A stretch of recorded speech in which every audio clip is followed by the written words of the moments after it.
и медиумите, 20 говорници, 10 интерактивни работилници, 2 панел дискусии, 4 филмски проекции и 5 реномирани диджеи. Говориме за медиумите од младинска перспектива, младинските медиуми, квалитетни информации, онлайн активизмот, музиката и движењата. 7 февруари, Младински културен центар Скопје. Регистрирате се на isociety.org.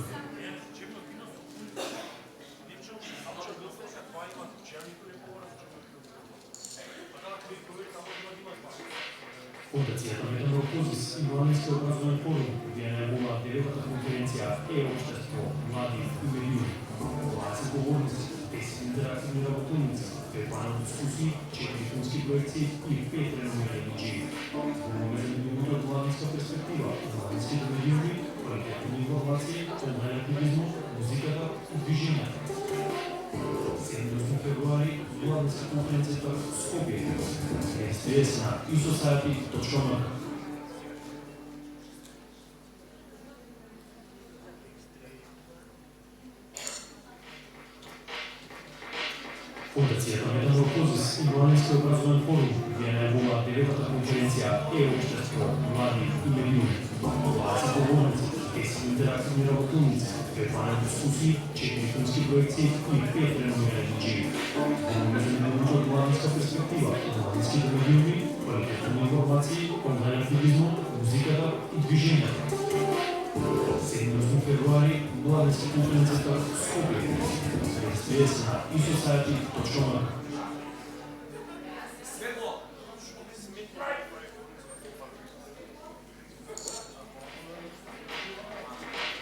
Фондацијата Metamorphosis и Младински образовен форум ја најавува 9-та конференција Е-општество, млади и медиуми. 20 говорници, 10 интерактивни работилници, 2 панел дискусии, 4 филмски проекции и 5 реномирани диджеи. Говориме за медиумите од младинска перспектива, младинските медиуми, квалитетни информации, онлайн активизмот, музиката и движењата. 7 февруари, Младински културен центар Скопје. Регистрирате се на isociety.org. Фондацијата Metamorphosis и Младински образовен форум ја најавува 9-та конференција Е-општество, млади и медиуми. 20 говорници, 10 интерактивни работилници, 2 панел дискусии, 4 филмски проекции и 5 реномирани диджеи. Говориме за медиумите од младинска перспектива, младинските медиуми, квалитетни информации, онлайн активизмот, музиката и движењата. 7 февруари, Младински културен центар Скопје. Регистрирате се на isociety.org. Фондацијата Metamorphosis и Младински образовен форум ви ја најавува 9-та конференција Е-општество, млади и медиуми. 20 говорници, 10 интерактивни работилници, 2 панел дискусии, 4 филмски проекции и 5 реномирани диджеи. Зборуваме за медиумите од младинска перспектива, младинските медиуми, квалитетот на информации, онлайн активизмот, музиката и движењата. 7-8 февруари, Младински културен центар Скопје. Регистрирате се на isociety.org. Добро е. Баш сега сакав да твитам дека светло ми фали. Добар ден и добре дојдовте на вториот ден од 9-та поред конференција Youth and Media, која што тематика е токму таа, за која што разговаравме во текот на вчерашниот ден. И во текот на денешниот ден ќе имате можност да слушнете дополнителни нови говорници, нови предавања, нови дискусии да се развијат.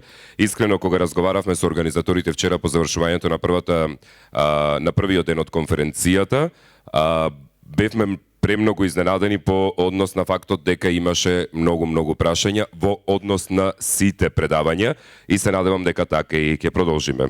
Добро е, Твитер во меѓувреме се оправа. Ќе разговараме во текот на денешниот ден на 2 сесии, така, на 2 сесии, од кои што првата сесија се однесува на дигиталниот медиумски активизам и она што треба да ви го најавам се разбира се случувањата токму и во првиот дел, но и во вториот дел. Првиот дел овде, големата сала, а вториот дел е џебното кино. Она што се случува во џебното кино моментално до 12 часот и 45 минути е работилница, само да се зумирам, така, работилница, каде што се зборува за просторот за изразување, потоа за дебатата и представувањето на младите луѓе од страна на заедно со панелистот Јохан Вајсмјара, Стрит Прес. Потоа од 12:45 до 13 часот и 30 минути, исто така работилница, каде што ќе се зборува токму за дигиталниот активизам, заедно со Дарко Бркан, и со група млади активисти и пријатели, кои што ја имаат организирано, зашто не, пред 12 години, кои што Дарко во меѓувреме станува председател на организацијата. И потоа ќе имате панел дискусија за младински политики во медиумите, каде што панел модератор ќе биде Елена Игнатова од Metamorphosis, која ја запознавте вчера на почетокот на првиот ден, заедно со панелистите Моника Божиновска од Младинскиот образовен форум, Благоја Кузмановски од Радио Слободна Европа и Марко Матијевиќ од Средња.hr.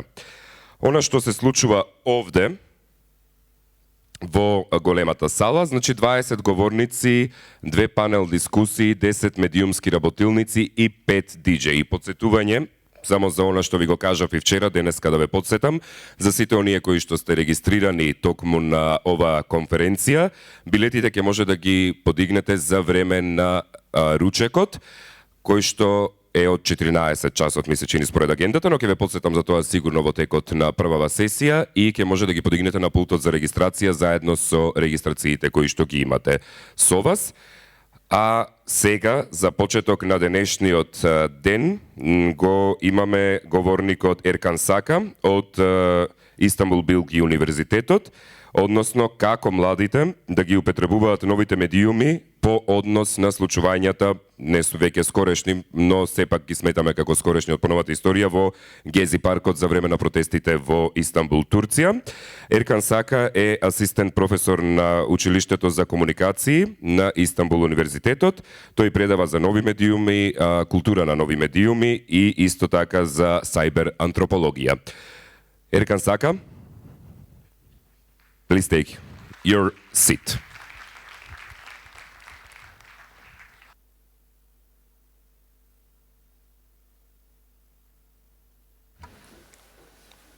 Hi, I'm Erkan Saka. As the presenter said, I'm an assistant professor in communication school, and also I've been a political blogger for 10 years now, I guess.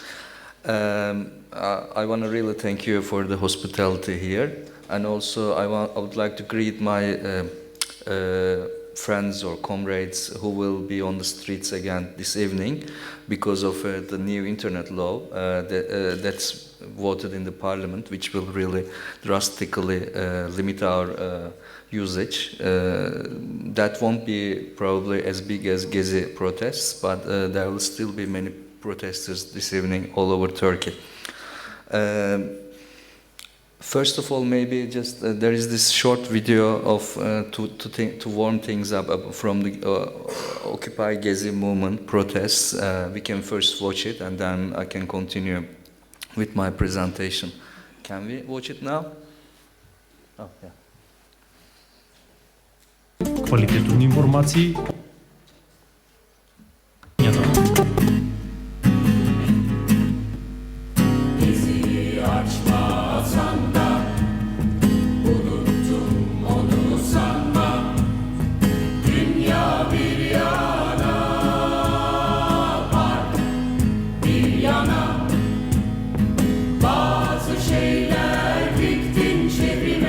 Soktun kepçeyi gizlice, hayal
There is a list of videos in a playlist, and I will give all the links to these sites or other stuff I mentioned at the Twitter hashtag, so that you can have a look if you like.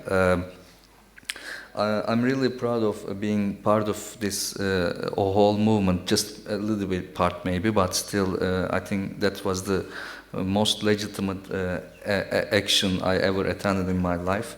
And I want to greet all these real protesters and those who died.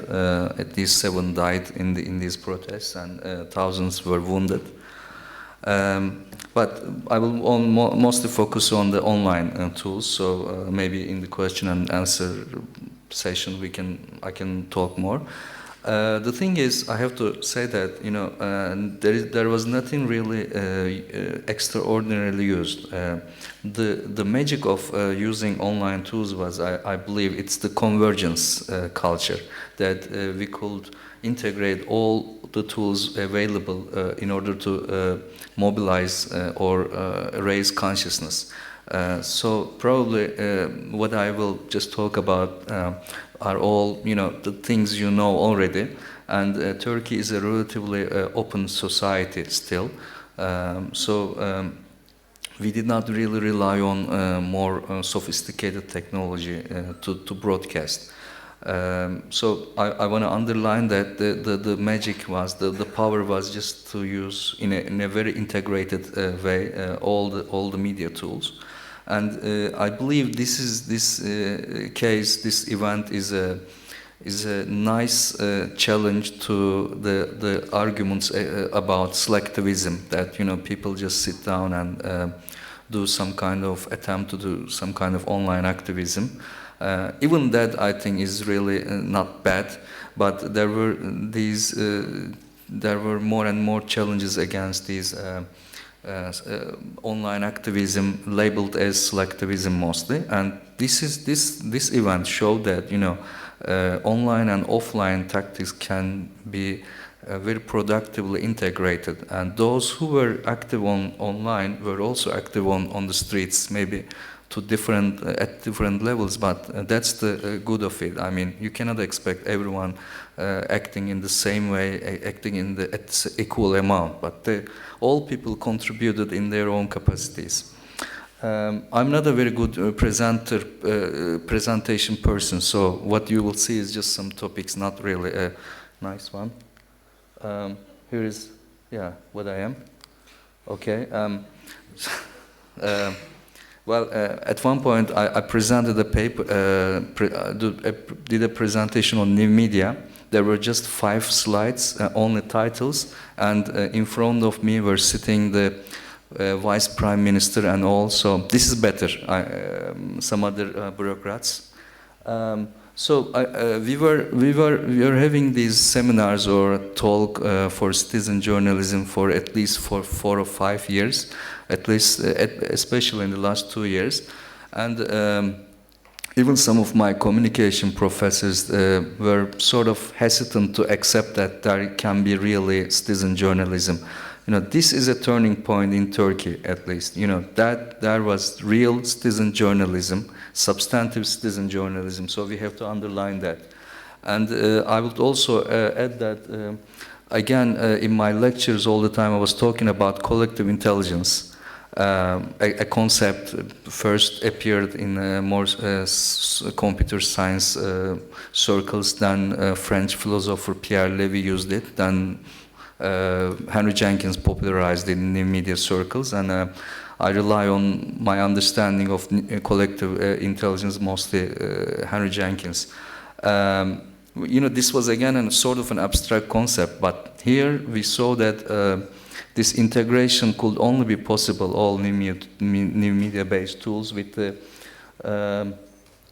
sort of a collective intelligence. By that, sometimes this collective, the concept collective, sort of clouds the real meaning of the term here.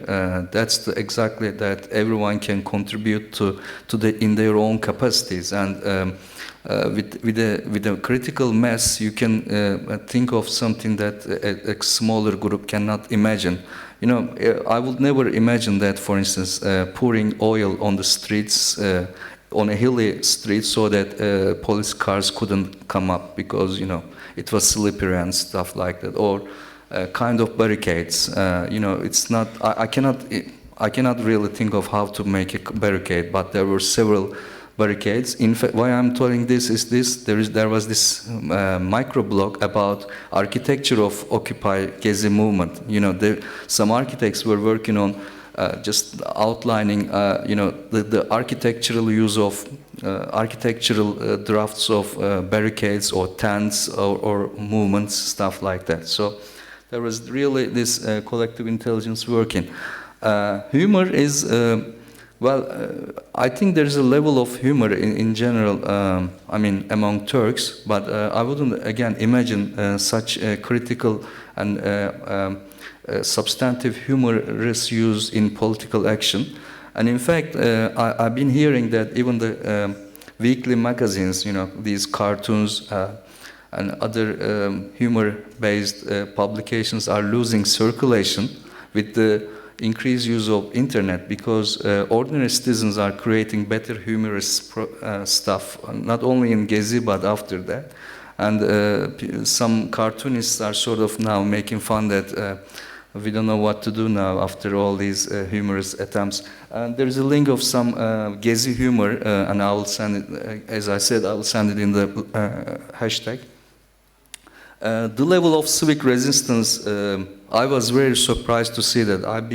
I'm never a very active, maybe activist, street activist, but all my life I've witnessed what, you know, the kinds of action and protests, ongoing protests, and Turkish opposition street activism contains a bit of, how can I say, militaristic attitudes maybe. The use of violence is mostly justified in one way or another. I was really surprised that until 15 days, maybe there wasn't a single Molotov cocktail or similar stuff going on in these protests. And when we saw a Molotov cocktail thrown at, it was possibly from an undercover police. It was such a theatrical attempt that probably those were not protesters at all. And again, just the beginning, I didn't know that Turks could be such composers, and there's a list of songs there that are specifically composed for during the Gezi protest, and they are nice ones. Some of them are just adaptations of popular songs, like the one you listened to during the video.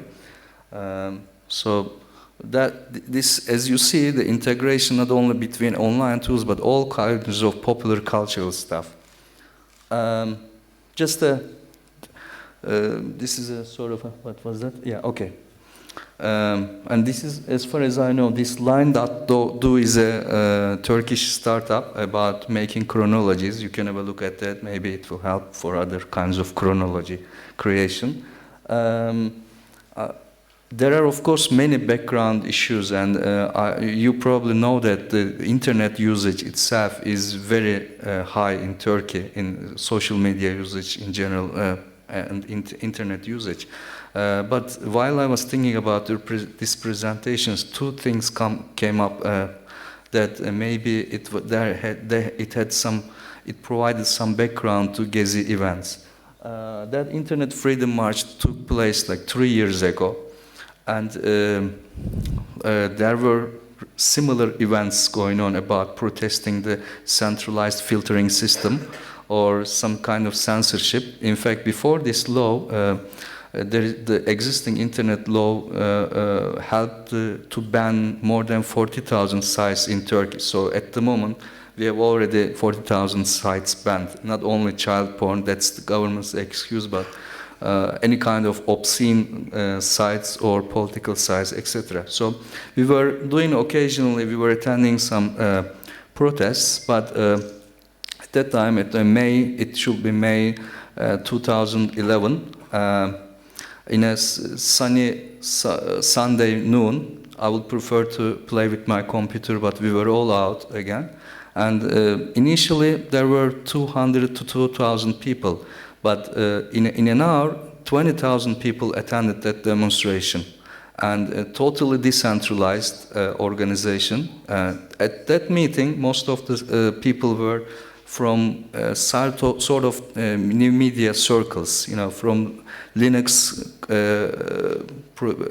users to different forums and stuff like that. And that 20,000 showed up with their own banners and stuff. That was, I think, really the sort of a beginning of what would come. Gezi resistance is not only, composed of internet or new media activists, but that's a really social, a very heterogeneous movement.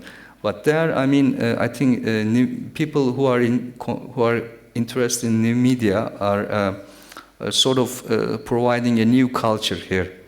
Another stuff was 2 years ago. It should be there is this one is a town on the eastern part of Turkey. There was this huge earthquake, and I saw maybe the very first productive use of in a major scale of internet usage, and people mobilized to help survivors of one. And again. New media was very effective in that. And also we started to learn about verification of news. In fact, we sort of advanced our verification tools during Gezi resistance, but during one earthquake there were so many misinformation or wrong news and stuff, so we did try to find out how to have more accurate information. And the basic service is Twitter.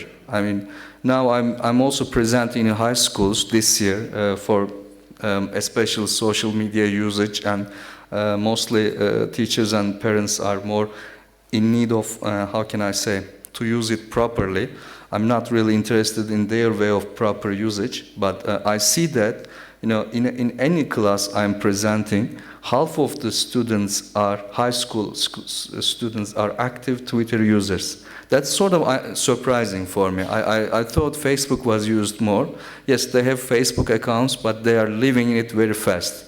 As yesterday there was from Pew Research there was this survey sort of confirms the ongoing process.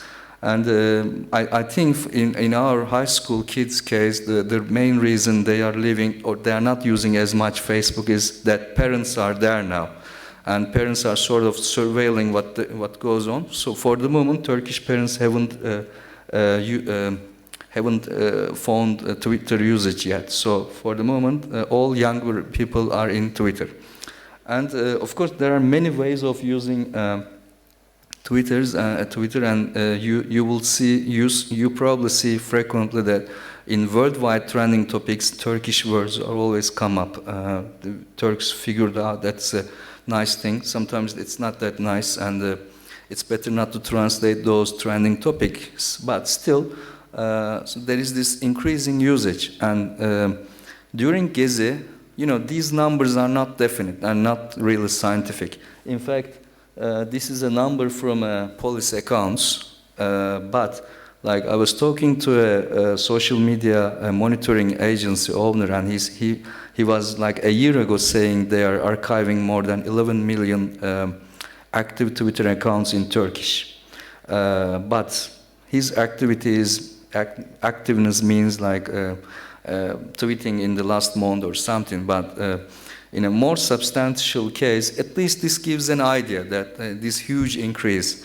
Turkish politics is sort of uses paranoid style or conspiracy theories at all. When they saw these numbers, the government's first reaction was that, there is some organized mobilization against government, using and setting up all these accounts and stuff, but it was a very natural, very, how can I say, normal way. It was very normal to this increase. I see these things happened like an aunt of my friend was saying, where is this Twitter channel? People are watching news there, so set up the Twitter. she was thinking it was a TV channel. And my students were, in fact, opening up accounts for older people, how to use Twitter at that Gezi protest period. Because we witnessed the maybe the biggest media blackout at that moment. You know, there were these protests going on, and Turkish traditional media was not covering it at all. Or they were covering in a negative way, or they were covering in a very little way. So in that sense, Twitter was the very basic tool to immediate reporting. And so the increase in was, I think, natural, not really organized. And you realize that automatic bots or other ways of, you know, tricking is discovered soon. So this was a very organic increase. And there, of course, I mean, hashtag usages was already there, but I think that came a different level at this period. And this Duran means basically resist.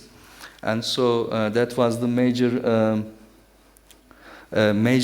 tool to mobilize people. And the basic Twitter hashtag was as Duran Gezi Park, resist Gezi Park, but then with Duran prefix, we could also get the news from other cities like Duran Ankara, what was going on in Ankara, or Duran Istanbul, and sometimes within Istanbul there were clashes in many districts, and so there will be lots of Duran-based hashtags. And sometimes it also became a part of popular culture. So if you are having some kind of trouble, like one will say Duran Ankara, Duran Erkan, or stuff like that. So it's sort of a popular cultural usage. And Occupy Gezi and Occupy Turkey was mostly used for people abroad. In fact, I think when the media war started, I think Turkish citizens, Gezi people, really won that war by informing the outside public, and while there was a blackout inside. And in fact, those who were tweeting in English were sort of labeled later as traitors, you know, or with similar adjectives. And in fact, even my name was listed, and a minister called the president, or university president, and tell my name and some other professors who were tweeting in English. So, but I think we succeeded in the media war, and of course we don't know what will happen later. And this delilim var, just an idea of how Twitter hashtag usage is. Delilim var means I have evidence, and in that hashtag we use that hashtag for police violence. So people will document with photos or videos of police violence. Of course, these are sometimes unverified, but some other people were trying to verify these. So these will later also be put into a microblog, and so that at least a bit of documentation could happen. And in the meantime, there are always some Twitter persona, but with sometimes anonymous, sometimes not, opinion leaders, I will say that. There came some accounts which became more operative and more mobilizing force against, for immobilization or information. And probably second big usage was Facebook could be seen, but I have to say that Facebook is losing its how can I say, attraction for many activists, as you might also observe. Facebook is dealing with the governments more than Twitter, and in fact, Turkish government declared several times that they were working with Facebook better than Twitter. That means your accounts can be closed easily here. But still it was used very much, and my blog's Facebook page, as you see, increased reach at 1,300,000 people at June 9. That was sort of the ultimate time. This is sort of, you see, from May to end of August, how that increased.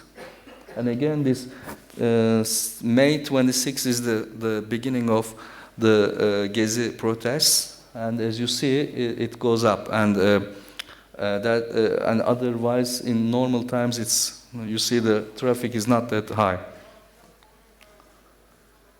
Just an example, infographics are better distributed through Facebook profiles than Twitter, I began to see. I mean, in general, Twitter usage is very fast, but as you, for visual stuff, I mean, this post was, like, as you see, 5,000 times were shared, and it just says the lies of Tayyip Erdogan. 5 lies, and so these spread around, like this reached to 3,000. Yeah, that's the number of people reach. Okay. And YouTube, of course, was a major venue, and I'm gonna send these lists. And there is another video archive there. You can have all this stuff. And Instagram was used because, you know, uploading photos is easier than Twitter itself. So mostly people, you know, use Twitter also to use Instagram to share the photos with Twitter. That's what happened for me too. I mean, that's the biggest gain, I think, I believe. You know, although I listed after Twitter and Facebook, you know, streaming is a relatively more difficult issue, like because of network connections and all.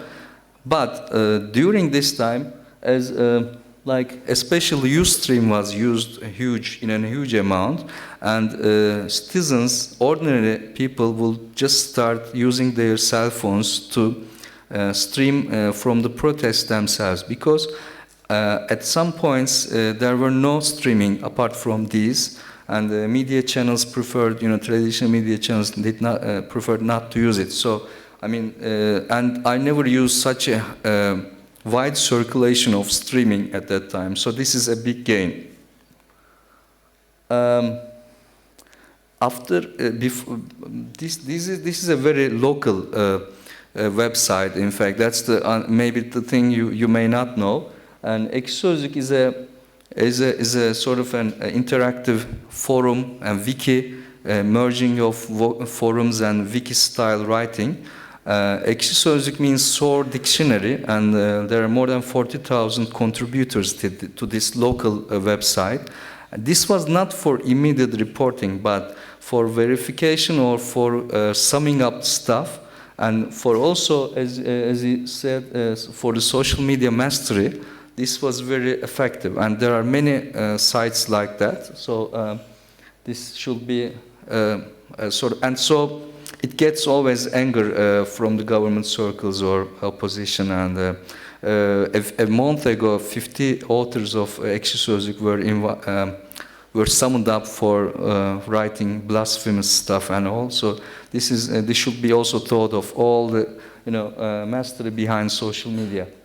Of course, all blogs, in relatively speaking, political blogs are not that widely used in Turkey, maybe because there are so many newspapers also, or other channels. People prefer social media accounts than blogs, but especially Tumblr is very effective in opening up very, immediate and blogs. So, and that's the, again, evidence site.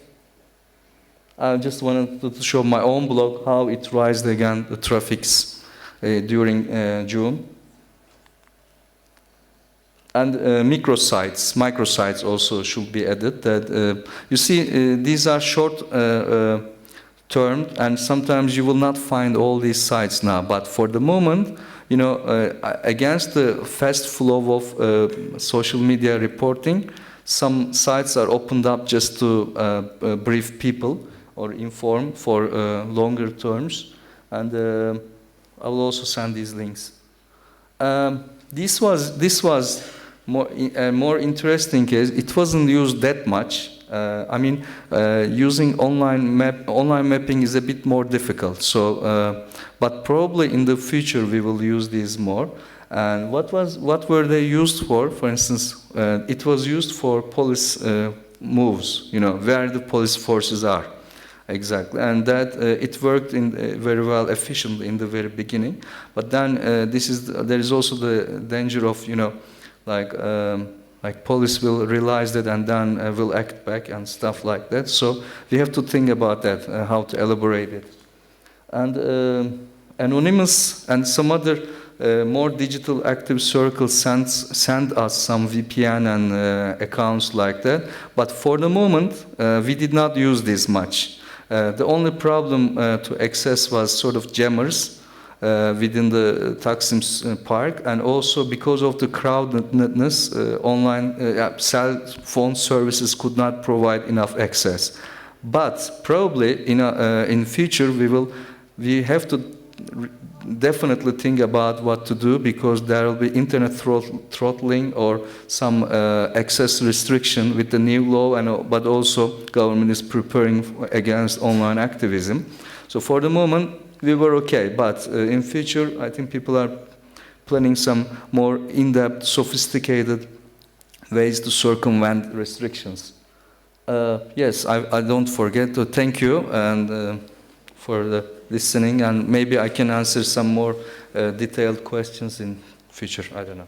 Thank you.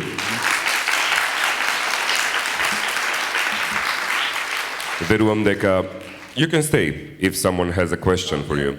Верувам дека подсетувањето на она што се случуваше во Гези паркот во Истанбул, Турција, придонесе да се подсетите и начинот на кој што тоа се спроведуваше, да ја видите употребата и поврзаноста на младите и медиумите. Дали постои прашање кое што би сакале да му го поставите на господинот Еркан? Некој, someone, некоја. Беше доволно детален за да не мора да поставувате прашање или? What I'm interested in is still Twitter used? Имаме прашање? Ајде. Hi, I would like to ask for your personal opinion. Where is that critical point when dissatisfactions that we see in online world, Twitter or any other platform, can actually move to offline activism? What are the preconditions for that? I mean, we see very often different hashtags and talks and dissatisfactions, but at which point, what is that should happen so that this can transfer to really offline activism and something happening in the so-called real world? Thank you. I believe to begin with, we shouldn't think these, you know, like two totally separate fields. And so, like, there are people already on street activism or offline activism, and they are mostly now knowledgeable about online activism too. In fact, those who are only doing online activism are relatively few. But at some point, if the offline activism, reasons for offline activisms goes beyond very restricted political ideologies, that they go beyond, they reach to a more civic understanding, or they serve for a wider social need, then those who are only doing some kind of online dissemination of news are more prone to come to street and or to offline contexts. And of course, there is also the thing that there is police violence, and so if the action, offline action, is more cheerful or more colorful and is beyond more militant tactics, then what I observe is they are more closer to be also offline activists. But otherwise, it's difficult. For instance, for tonight's evening, protest calls, I see that because of the increasing police violence, people will be very vocal in online context, but most will not join the protest itself, because it's very obvious that there will be most people are not that used to this kind of treatment. I don't know if I'm clear. There are of course lots of maybe processes for that, but that's the first thing that comes to my mind. Друго прашање некое? Некој дополнително да сака да праша нешто или да го ослободиме? Еркан. Okay. Ви благодариме. Thank you. Thank you.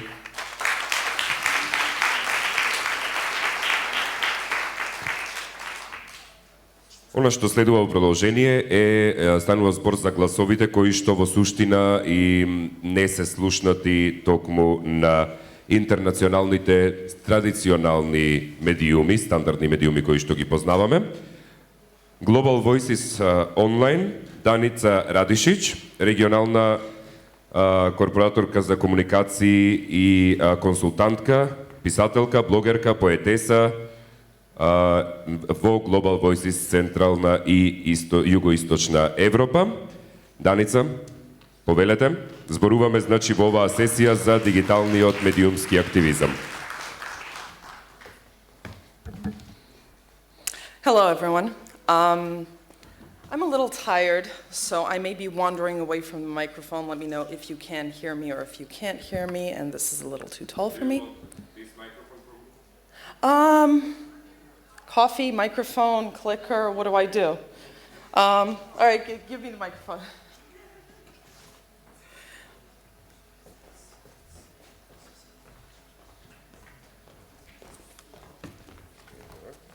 Thank you.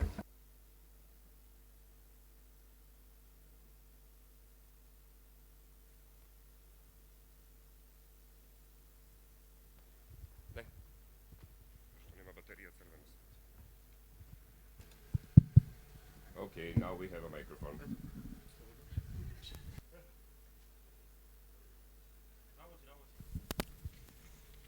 It's all my fault. As usual. Thank you.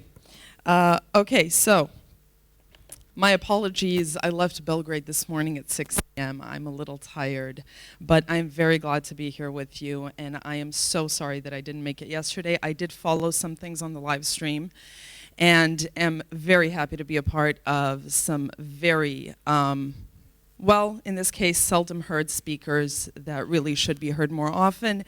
And this is a fantastic networking opportunity for all of us working in this sort of field to get together and talk about things more. So today, I'll be talking about voices ordinarily not heard in international mainstream media, and there are a lot of those voices.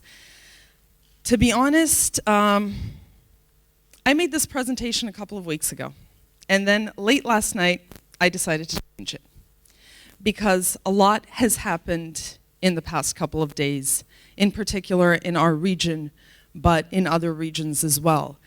And also another side note before I really begin, I brought my smartphone up here, but I'm glad that I have the tweet wall. Please don't consider me rude. I will be checking the tweet wall as I speak, and feel free to ask questions in the meantime. So let's make this as interactive as possible, because that is exactly what the internet is about. Well, this was my first slide, and I decided to leave it up there. I was going to tell you about what I and a couple of other people in this room do for Global Voices, and all of the languages and the wonderful people that we meet, and the things that we learn about several different cultures and about current events in all of these countries and how fantastic it is. And I was going to tell you a little bit about me, but I won't, because pretty much anything that you need or want to know about me, you can find out online. I've been online that long. Unfortunately. So I was going to start with this, but I'm sure that you have all heard about what's happening in Ukraine, for example. I'm not sure that you've all heard that I believe Bulgaria is in its 240th day of anti-government student protests. I'm not sure if you've heard that yesterday or the day before students began protesting in Kosovo. I'm pretty sure that you've heard about other countries in the region protesting. And I'm definitely sure that you know the issues that we have with corruption, right-wing nationalism, and several other issues, just basically people trying to make ends meet. And in all of that, there are voices that aren't just ordinarily heard, not heard. There are voices that go entirely unheard. All of this made me think of, well, it made me feel like what I was going to talk to you about initially was unimportant in the big picture, which isn't necessarily true, and that's what we'll get to. But I wanted to talk to you about voices that will never be heard in international mainstream media. And those are voices like that of Milica Rakic, Neda Aga Soltan, Hussein Al-Jaziri, Omar Katifan, Yuri Verbitsky, and Serhii Nihoyan. Do any of you recognize any of these names? Anyone? Yes.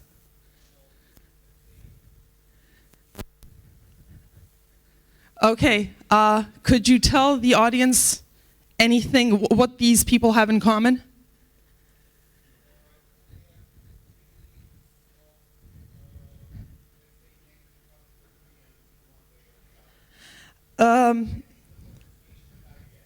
Well, not really.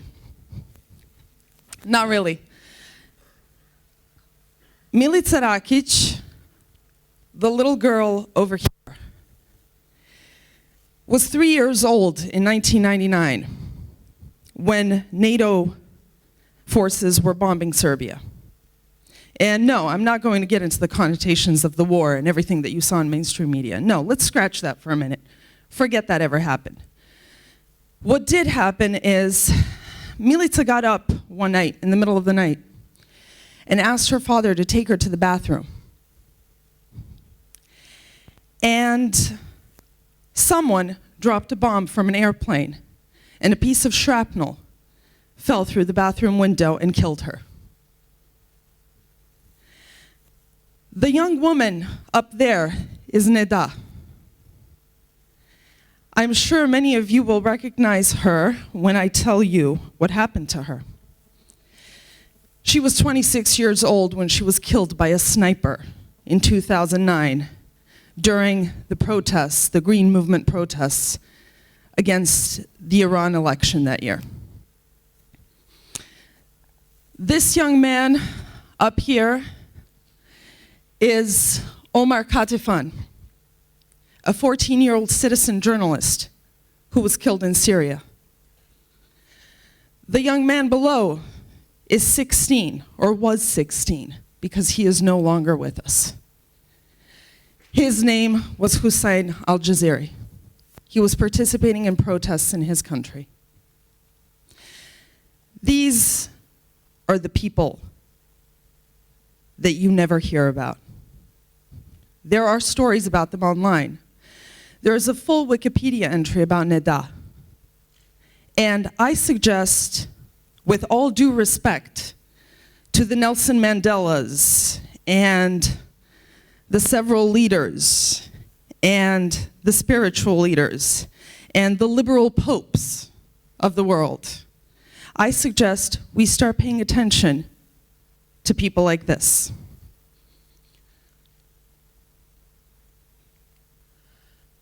So these were their ages. The latter two gentlemen down here, age 50 and age 21, were killed just weeks ago in Ukraine during protests.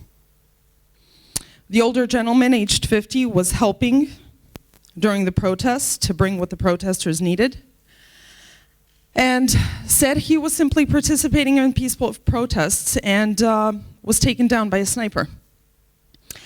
This is what we try to do at Global Voices, a part of what we try to do. We try to cross bridges, and we are not very different from the common, well-informed internet user, or social media user, or blogger, or citizen journalist. The only thing that makes us different is that we are a network. We help each other. We work together. And thanks to our founders who realized what was happening on the internet almost 10 years ago, our 10th anniversary is coming up, we have been doing this for a decade. So we did follow everything that happened. So what Global Voices recognized, and not just the founders, everyone who joined, is a new era. And that sounds very bombastic, you know, a new era is approaching. But trust me, a new era of the internet and of communications is not just approaching, it's here. It is here, and it's about semantically dividing information. It's about curating information.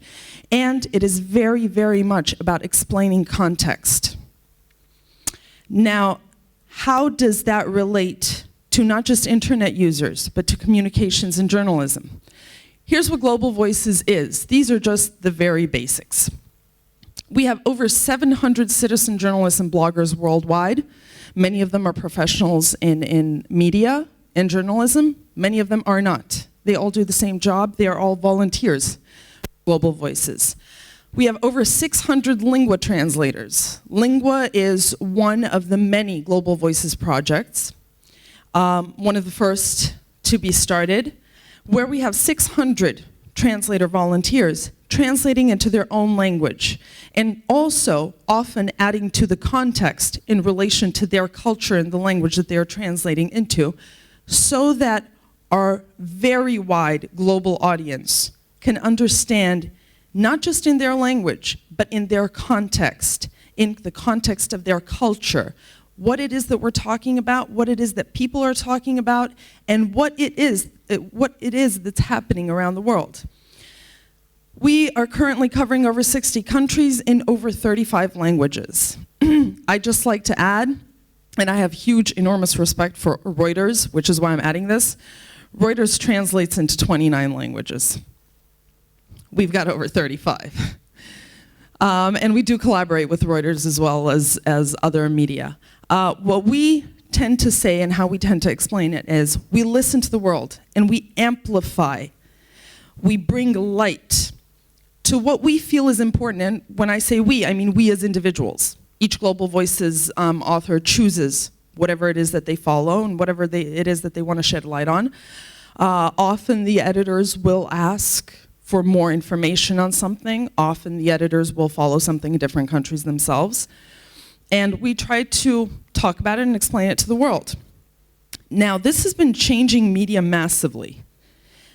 The first recognizable and visible change that happened was in 2009. We are now in 2014. That was 5 years ago. You know, in internet time, that's a century.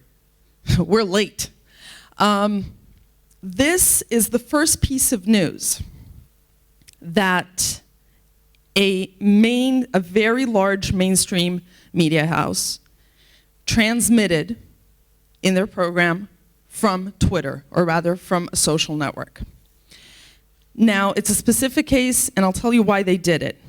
By the way, the other day, CNN joined with a company named Dataminer and Twitter, and they have created a platform that will help journalists pick up leads on Twitter. And this is how it all started back in 2009, that whole idea. There were all of a sudden rumors and calls coming into CNN and all other media saying a plane just landed in the Hudson River. Traditionally, a journalist would say like, yeah, right. What did they do?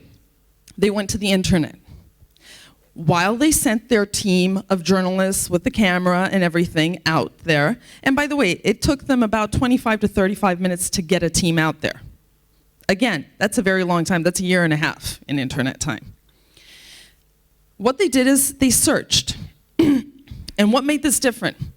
Oh look, here's a picture. Go check the Twitter user, J. Crumps. Okay, he lives in New York. What was he doing? Go check that. There's a plane in the Hudson. I'm on the ferry going to pick up the people. Crazy. They have a comment. That right there is an eyewitness comment. How do they verify further?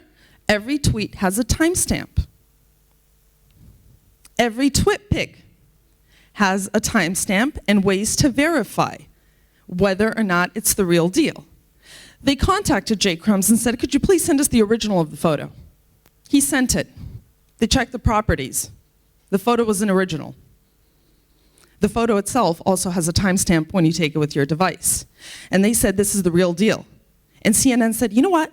While everyone else is waiting and while we're waiting for our team to get there, I say we break the news first and we have an image. And that is how they not only picked up the lead, but used traditional journalistic methods to verify everything and to go ahead with the news and to have it first. Everyone else who had it next was too late. Everyone was watching CNN. Now, how does that relate to, and by the way, I've heard many of my colleagues call this online activism and offline activism. I will be bold enough to tell you there is no such thing. Activism is activism is activism. If you are making a difference, you're an activist. You're an activist. If you are not making a real difference, you are not an activist, period. There is no online, offline, this and that. But what can we do as citizens, or as journalists, or as citizen journalists, or as activists, or whatever you want to call yourself? I call it responsible citizenship. So what can we do as responsible citizens, and this is something that we whine about in the Balkans all the time, is we want to change the image of our country, right? So how can we do that? We can do that using the internet. Yes, we do need to work together. In drastic cases, I didn't want to put the video up because it is extremely graphic. Time magazine called this video of Neda from Iran's death the most widely witnessed death in human history. While she was dying, obviously bleeding to death within under a minute, some people were trying to help her. Somebody else, who by the way later was criticized for it, how could you just stand there and film it, realized what was happening and said, this needs to be caught on video. People need to know what's happening here. And I'm fairly sure this is a generalization and an assumption, but I'm fairly sure that many of you and many of us had a pretty bad image of Iran as a country and a nation before all of this happened in 2009. What changed the world's opinion? I mean, let's face it, 90% of the world thought that, you know, I'm going to be very politically incorrect here, but yeah, that they were, you know, bearded Taliban terrorists. I'm not saying I did, I'm not saying you did, but 90% of the world saw Iranians as that. What happened is, they watched this video and they said, oh my God, these are people. Oh my God, these are people who are just trying to fight for their basic rights. And she's a college student who got killed for it. All of a sudden, they identified. All of a sudden, they empathized. All of a sudden, they understood. Through this one video that had no subtitles, no explanation, no news anchor telling them what it was, no reporter explaining the story behind it. It was this video and a comment, girl killed in Iranian protests, period. Of course, the Iranian government took it down, and then 20 more of them popped up, and then they took those down too, and then 120 more popped up, and then they took those down too. And again, most witnessed death in history, probably. This is unfortunately how we change the image. Again, this was in 2009. This is all from 2009. We are in 2014 now.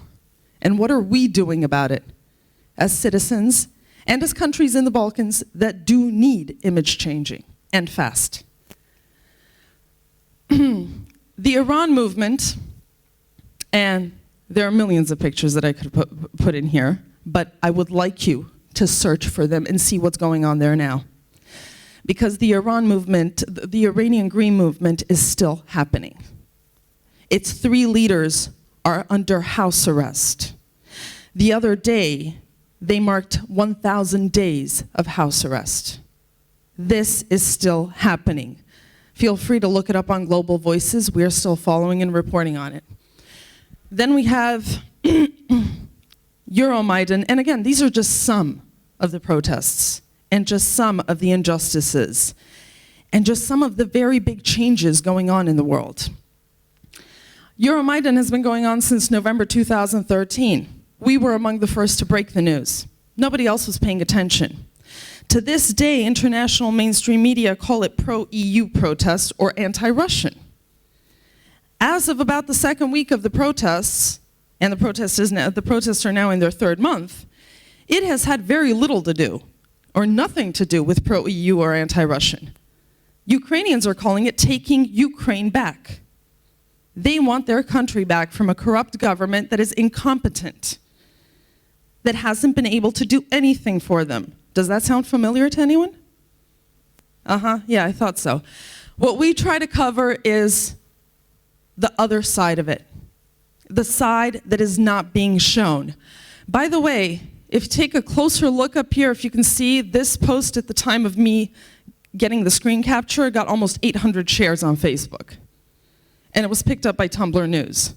Why? Because almost nobody else is covering this. Yes, there are small blogs, personal blogs, organized by activists blogs, Euromaidan PR on WordPress.com. But we are better organized. There are more of us. In a lot of ways, we behave like a large medium, but we are not. We are a network of bloggers. And networking, by the way, is one of the most important things for bloggers and activists to do. Bosnia-Herzegovina. I'm supposing you've been following the news lately, right? Well, yeah, Sarajevo and Tuzla yesterday were up in flames. It all started, and it's not called the JMBG protest, by the way. That's how it started. And if you take a look over here at the date of this post, it started on June 20th, 2013. Why are mainstream media just picking up on all of this now? It's how many months later? Yeah, this all started, and yes, there was a quiet period of a few months. But not without complaints online, not without people still organizing online and protesting online. It was bound to get out in the streets eventually, and now this is what we have. See, governments would do good to take citizens' commentary on social media seriously as well. They need to start doing some monitoring and some online citizen sentiment and analysis. Otherwise, they get buildings set on fire. I'm just saying, it's costly if you don't. Again, I just mentioned Bulgarians are in their 240th or 250th consecutive day of protests. Why are we not hearing about this on CNN? On Al Jazeera, anywhere? Well, it was a little interesting in the beginning when tens of thousands of them flooded into the streets of Sofia. But since nothing really too major happened, it's not interesting anymore. Nobody explained the context. Nobody is explaining what they're actually complaining about. By the way, again, it's corruption and government incompetence. It seems to be an epidemic in Eastern Europe. This, if you take a look, well, I didn't include the date, but this is a tweet from yesterday, I think. By the way, Ostavka in Cyrillic is a very common, if you go to that hashtag, you're not just going to get one country. You are going to get every single country except for Russia that uses Cyrillic. All right, that's what Ukraine is asking for. Ostavka, whether in Cyrillic or Latin script, is what Bosnia is asking for. Everyone is asking for their government to resign. Not that they have too many other political options left, but we'll figure something out once these guys resign.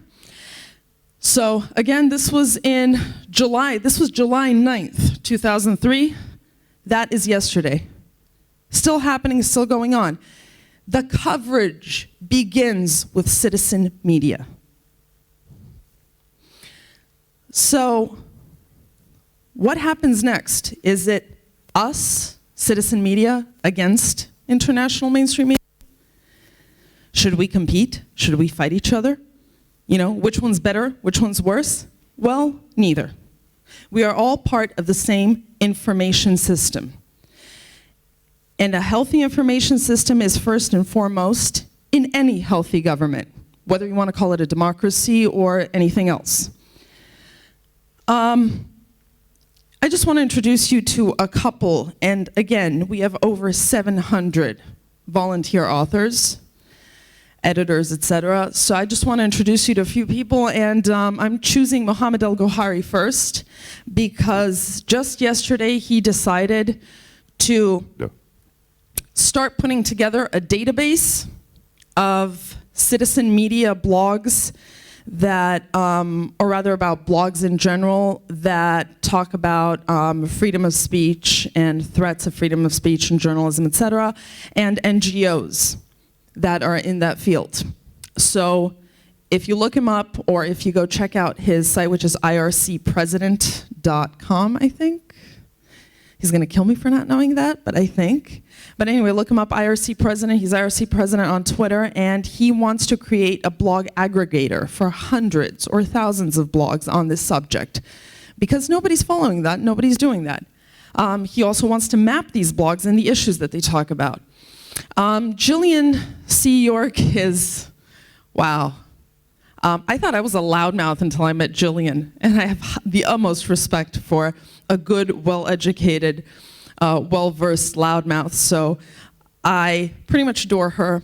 I very much respect her opinion. As you can see, Jillian writes for, Al Jazeera, The Guardian, but she is also a volunteer and a volunteer author and a volunteer representative for Global Voices Board of Directors. And I feel her most important position is that she's Director of International Freedom of Expression at the Electronic Frontier Foundation, which, by the way, has been around since the 80s. So these guys were doing protection of freedom of speech on mobile and other platforms before, the mainstream internet era. And to me, personally, her work is very important, but yeah, Jillian is one of the people that you get to know through our network. And I put her up here, not so much because, she's like this hotshot in media, which she is, but more because I feel it's proof that if somebody that busy and that well-versed and well-placed in the journalistic profession thinks that volunteering for Global Voices or for any citizen media network of blogs or bloggers is important, then I figure it is important. Reina, also one of my absolute favorite people at Global Voices, also a loudmouth. Yes, there are a lot of us that are loudmouths there. Reina is just extremely interesting. She will pretty much cover any country in Eastern Europe just to learn more, and definitely one of the people that you want to get in touch with. I mean, if you need analysis on Eastern Europe, she is the person to go to. And if you need analysis on what our history and our 50 years of socialism and whatever we went through is, how that is affecting today, that is the person you want to go to, and she is also a Global Voices author. Okay. Tatiana Bogdanova. The reason I included Tatiana here, and again, I'm just trying to introduce you to a couple of the people. I would just like you to realize that there are actual people. This is a big organization. And yes, our editing is slow, like in mainstream media. But these are just, very common and very highly interesting people, like many of you in this room, that are part of the crew. And, Philip and Alana, don't worry, I won't embarrass you right now. I'll embarrass you later and present you guys. We have at least 2 or 3 volunteers from Global Voices here right now that have done huge work for Macedonia. Yep. Tatiana did most of the coverage. And Tatiana is one of those unheard voices in mainstream media. She is, in fact, one of the people in the world that broke the news about Ukrainian protests and what they really mean. She was one of the first to talk about it. So yeah, very important. She's not in Ukraine currently, and she told me the other day when we were chatting, she said, I feel like I'm not doing enough. And I said, you know what? Media outlets have picked up the story partly because of you and because of people like you. You are doing huge work because the protests in the country will not get far if the world doesn't hear about it and if the international community doesn't hear about it. And unfortunately, that's the way it works. So, no, we're not talking about who's better, who's worse. We're talking about the rebirth of journalism and the rebirth of media in a dying international media landscape. The landscape is dying, media are not. They're just changing. Regarding speed, international mainstream media are constantly trying to be faster. Here's what they have, here's what local citizen media has. This is what we need to combine. I have very little time left, so I'm gonna let you will have this posted up on SlideShare later on, of course, take a look at. Context and insight.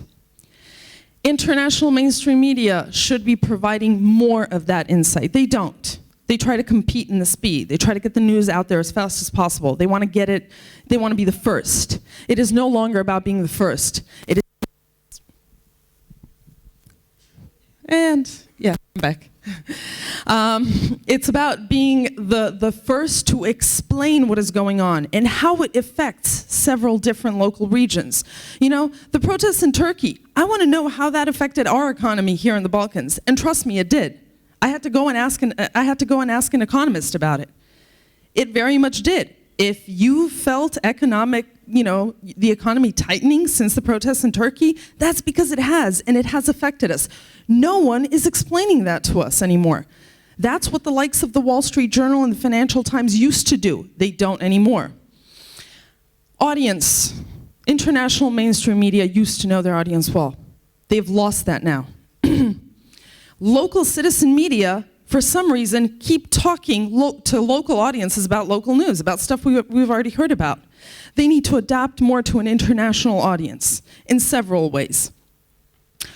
So, what we feel should happen, and what I feel should happen, is we need to bring old school journalism back through new media. Citizen and media collaboration needs to happen. If you're a young journalist, or if you're a citizen journalist or a blogger, feel free to send leads to mainstream media if you need things covered. If there are protests going on in your neighborhood or wherever, you know what, CNN and others, they're desperate for some of these stories. They, 90% of the time won't choose yours, but try sending it in, try collaborating. A lot of the time it does work. Citizen collaboration and media fact-checking, like the Twitter example that we showed from 2009, the landing of the plane in the Hudson, very easy to check. There is now something called online investigative journalism. Again, it's not online investigative journalism, it's investigative journalism. All you need to do is, pick up the phone or tweet someone, ask them to verify their identity, their location, and what they just said or the photo that they took. What we have, however, and don't worry, this is my last slide, we need to do all of this for the unheard voices and for change. What we have are storytellers, and you know that in most of our communities and most of our countries, we don't get news. News travel through rumors. The real information comes to us through word of mouth. And then if we hear it in 10 places, we figure it's verified, but we're still not sure and we can't use it. Because mainstream media is doing this. An MSNBC reporter recently, and find this video on YouTube, please, interrupted a congresswoman who was talking about very important Congress decisions because breaking news just came in that Justin Bieber had been arrested or handed himself in or whatever. Now, why did I include the tweet up there? Yesterday, I saw a comment on Twitter from someone in the audience saying that young people don't read the news anymore, this and that. Yes, they do. They just read it in different places. Young people are following news more than ever today. They're just not reading it in the New York Times. They're watching it on YouTube. They're watching reporters make blunders. And you know what? Look at that tweet up there. He knows what's going on. He knows. He's watching US TV, but he knows what's happening in Ukraine. That is what's happening with our audiences, both as responsible citizens, as bloggers, as activists, and as members of the media. If you're in professional media, that is what we need to consider, and that is what we need to work on. Thank you. Thank you, Thank you, Danica. No time for questions. Sorry. Well, they can ask me questions later in private. Thank you. Мора да продолжиме веднаш со само ги замолувам оние кои што се следни говорници да се придржуваат до времето од 15 до 20 минути говор поради почита кон останатите говорници кои што треба да настапат на сцената и при тоа да има простор за сите да можат да им бидат поставени прашања за Q&A сесија од 10 минути од прилика. Следно, за да не должам сега јас многу, Павел Чејка, кој што ќе зборува за immersion journalism или она што на македонски ние официјално го немаме некако преведено, а би се превело како вклучено новинарство. Павел ќе ви објасни с повеќе околу тоа подетално. И Павел Чејка е уредник на содржина за регионот и regular correspondent for Global Vice Family. Или на македонски, или на англиски, се разбираме сите, не е важно. Павел? Ако е Павел тука. Да почекаме? Добро.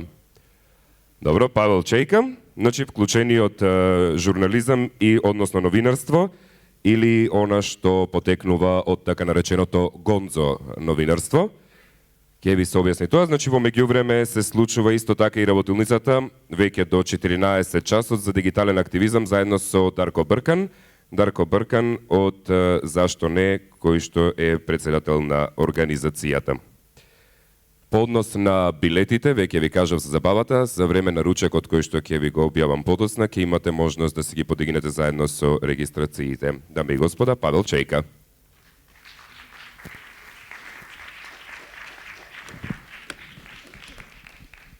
Thank you.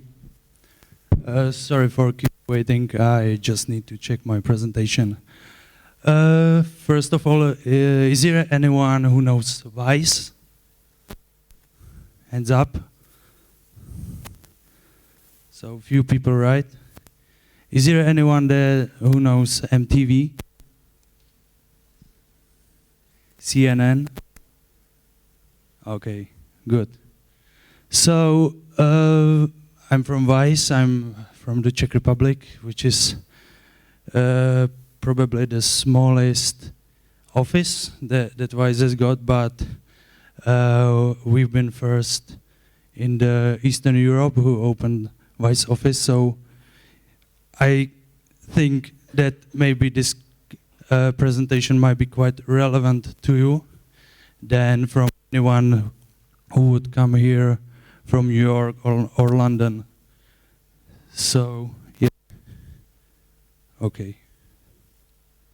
So, the topic of the presentation is immersion journalism. Well, the question is what immersion journalism is. It's compared to gonzo journalism, and the definition is quite same. It's immerse deep into the issue and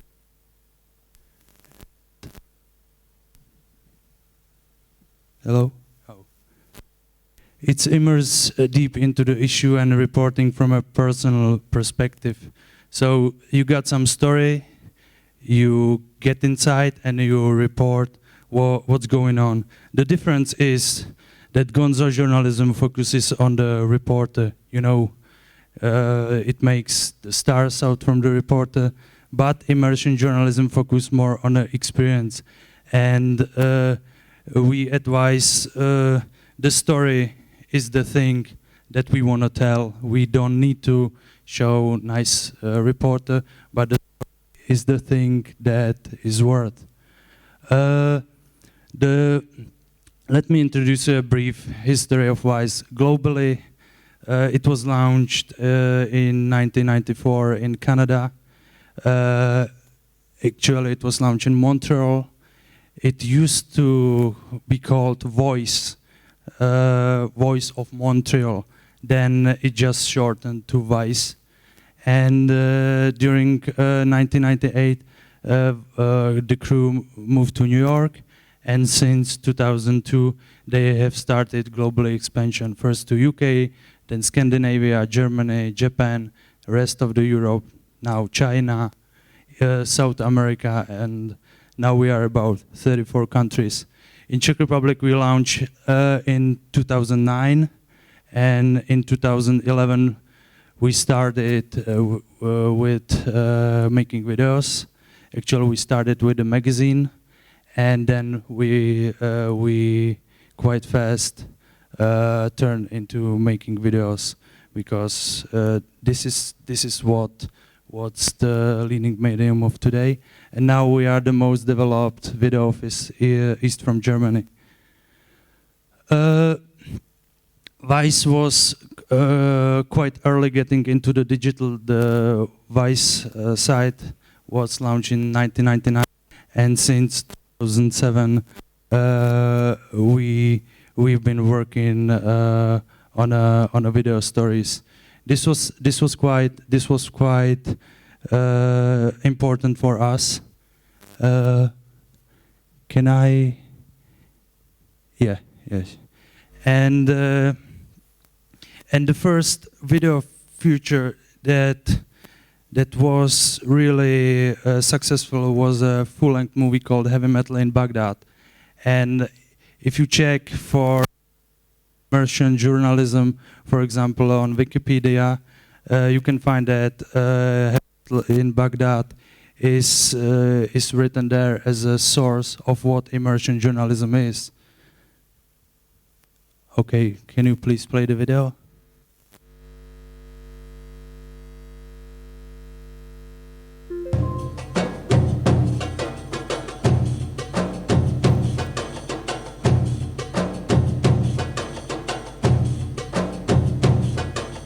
We're in Baghdad. We're here to interview the only Iraqi heavy metal band called Akras Sakauda. We've been following them for 3 years. This is risky, it's dangerous. People would say it's really fucking stupid for us to be doing this, but you know, heavy metal rules. Rock stars, yeah. If I didn't play drum as hard as I can, I'm gonna kill someone. These are our fans, and most of them either dead or out of this country. They just disappeared.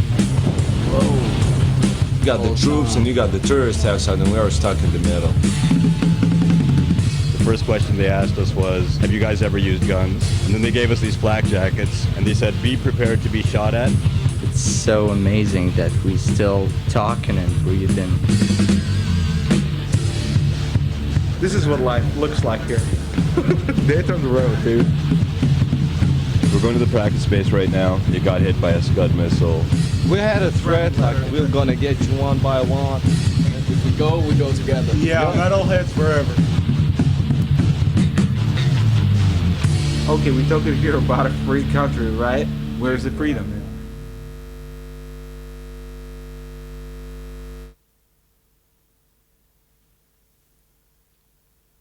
Cool. Is there anyone who's seen this movie? No one. Okay, if you... Okay, 1, 2, 3 people. Great.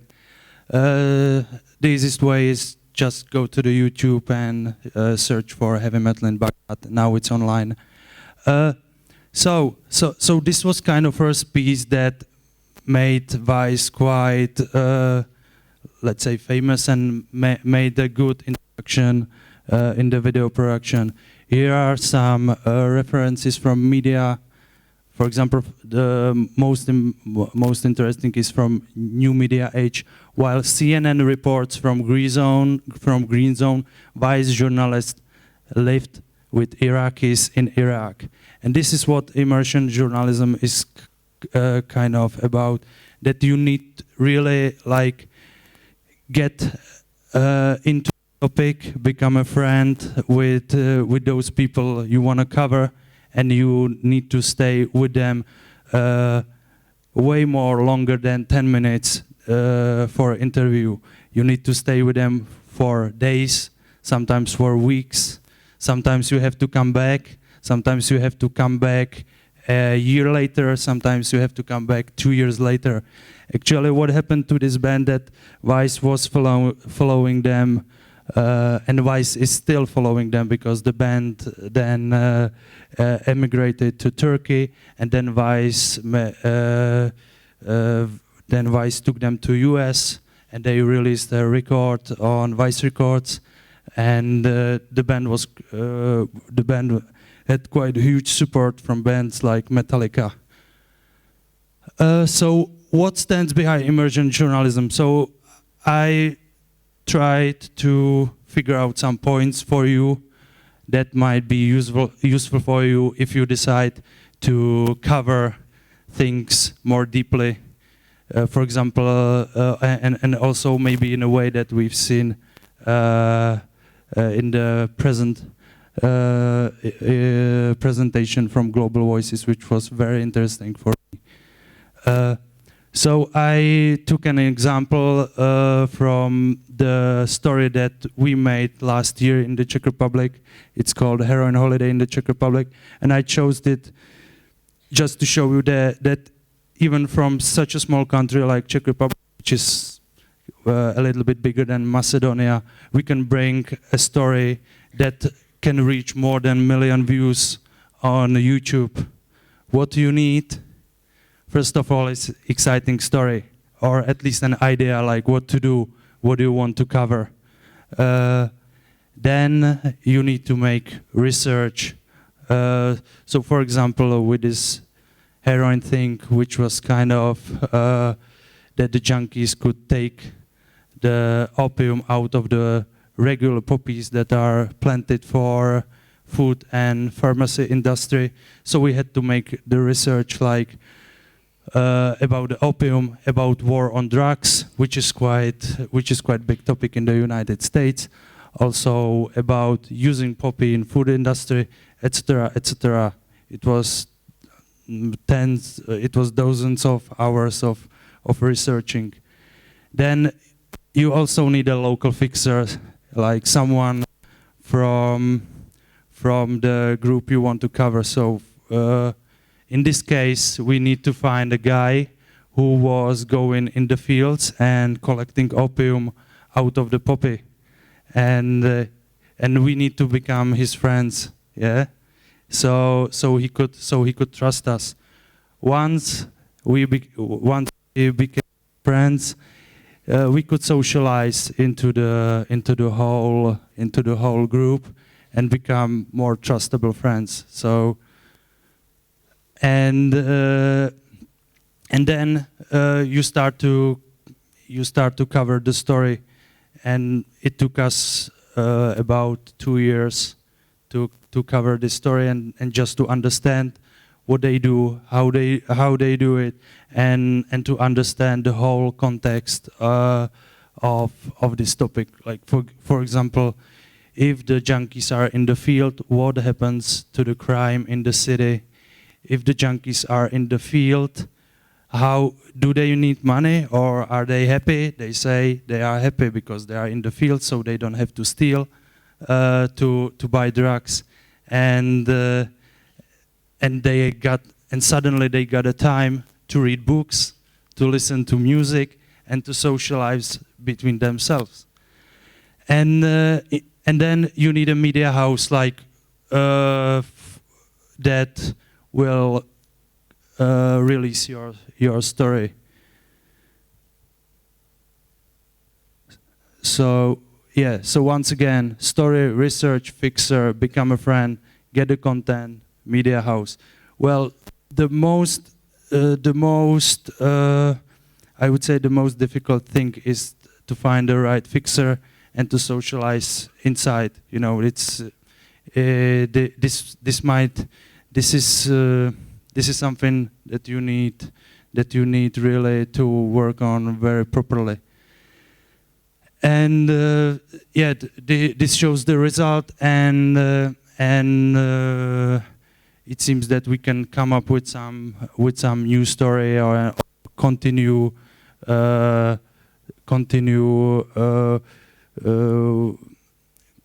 the story, like what do the people from the video do after 1 year, 2 years? Are they still alive, or are they in prison, etc., etc. Once you become a friend with these people, they maybe start to call you, because they trust you somehow. So you need to be prepared for this as well. So this was kind of brief introduction. How do we work, in all of these countries, and how do we cover our stories that are then maybe taken by bigger media or got a bigger worldwide attention. And for Vice, our journalism approach, and together with developing of the internet and technologies in the recent years, helped us to massive growth. We are now compared for MTV of the 21st century, or the next CNN, or something like that, So thanks to the approach and developing of digital media, we now got about 15 million unique visits to Vice sites a month, about 200 million network reach up, 200 million unique users per month in 2013. Our key audience between 18 and 34 years old, and we got about 500% mobile. We got about 500% growth of reading our content and watching our content from the mobile devices, and about 90 million people on our socials. As for video, we are by advertising age, we are voted as #1 on YouTube, because Vice content is most engaged video on YouTube. We got more than 400 million views. We got more than 3 million subscribers in just 1 year. And we also got quite high time across YouTube. Actually, Vice is not the only channel that we got on the YouTube. The reasons for people why do they come there, for sure. First, we are offering the stories that no one else can cover, or the people cannot see the stories nowhere else, and we provide a different perspective. And the different perspective is exactly what I showed in the slide. So this kind of immersion journalism. Thanks to this, we also got some awards and nominations, and we also we are not focusing just on the news and also, let's say, these dirty stories from Syria, stories from Turkey, stories from Ukraine, but we also started focusing with this journalist approach on music, technology, fight sports, fashion, electronic music, and food. So once you find a journalist approach that works, then you can easily develop it, across numerous of issues and topics.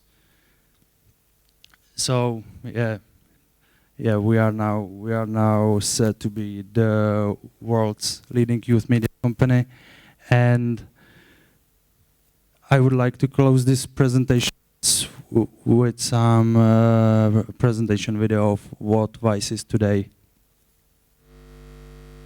Can we play?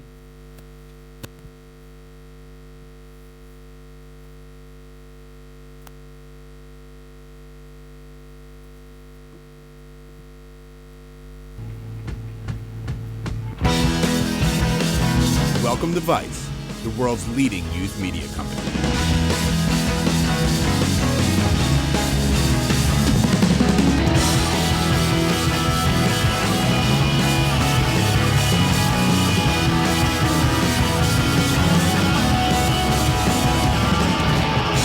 With print, online, music, events, television, and feature film divisions operating in over 30 countries, Vice is the voice of global youth culture. Why is it that the best stories always take so long to get to? Because all of the easy to get to ones have been done by programs better than yours. Vice.com is the hub for this global media brand, combining 18 years of Vice's influential editorial and photography and thousands of hours of original video. We're going to Checkpoint Charlie. This is one of the most dangerous places in the world.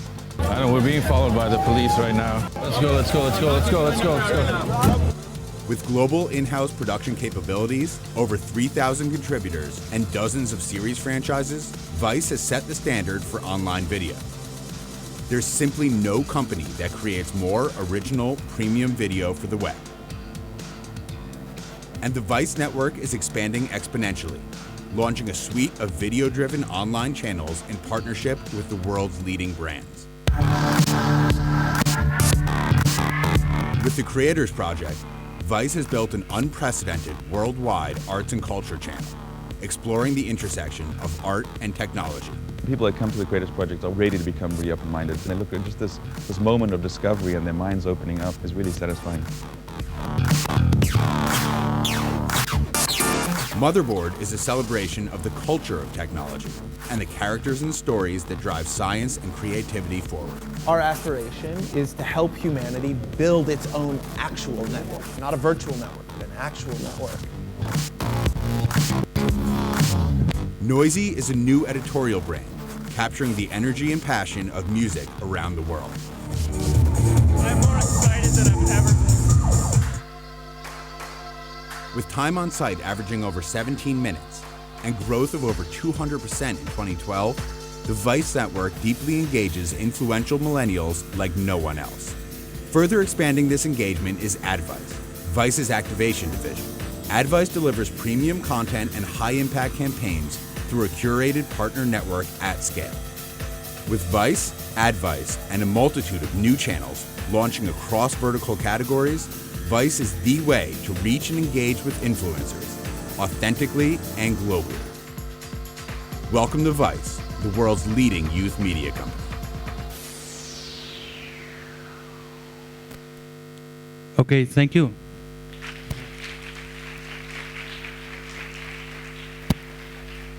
Благодариме, Павел. Прашања по однос на господинот Павел Чејка и Вајс. Повелете.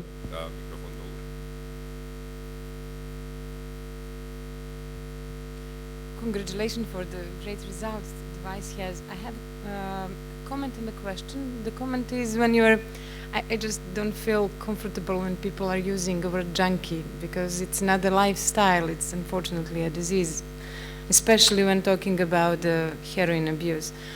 And also that actually was that's why I wanted to ask you, although I don't think that Vice has a problem with that, but as just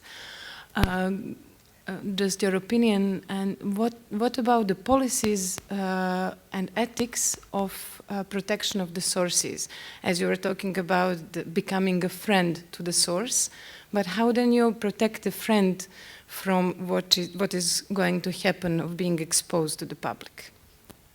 Actually, for this heroin story, we had a permission from everyone that appeared in the story, from all the people who were cooking the heroin. They were quite happy, yeah, that this story is covered, yeah, because they think that, or they know that they do something special. And for the video, the heads of the main guys were blurred, so you cannot see their faces, and when it and used just their nicknames, not the real names.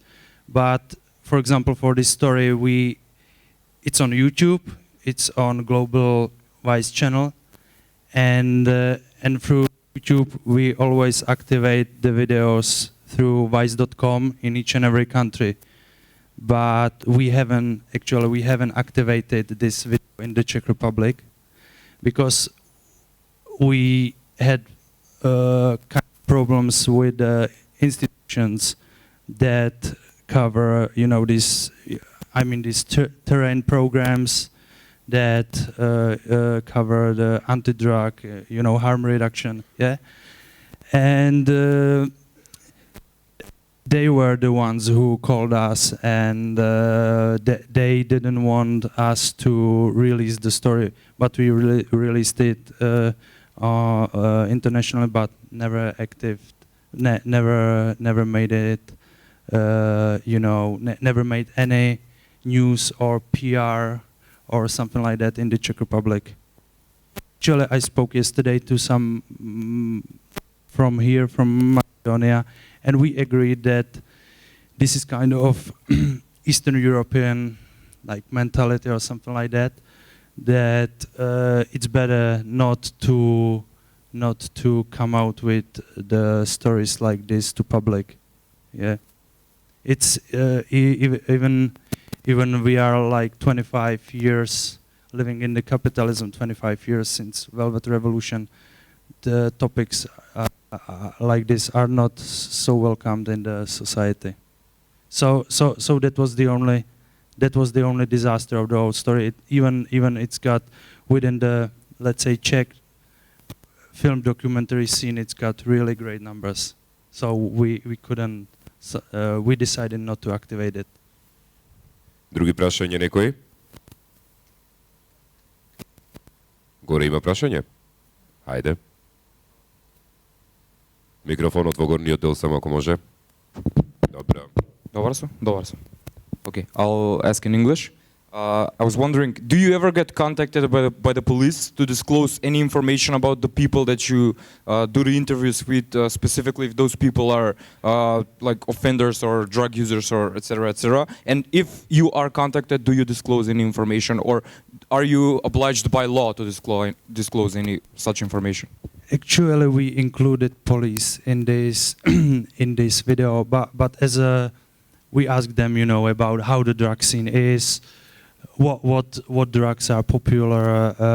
What do they think about heroin users? If they have got some cases, if they solve some cases of people going in the fields and taking opium out of it, etc., etc.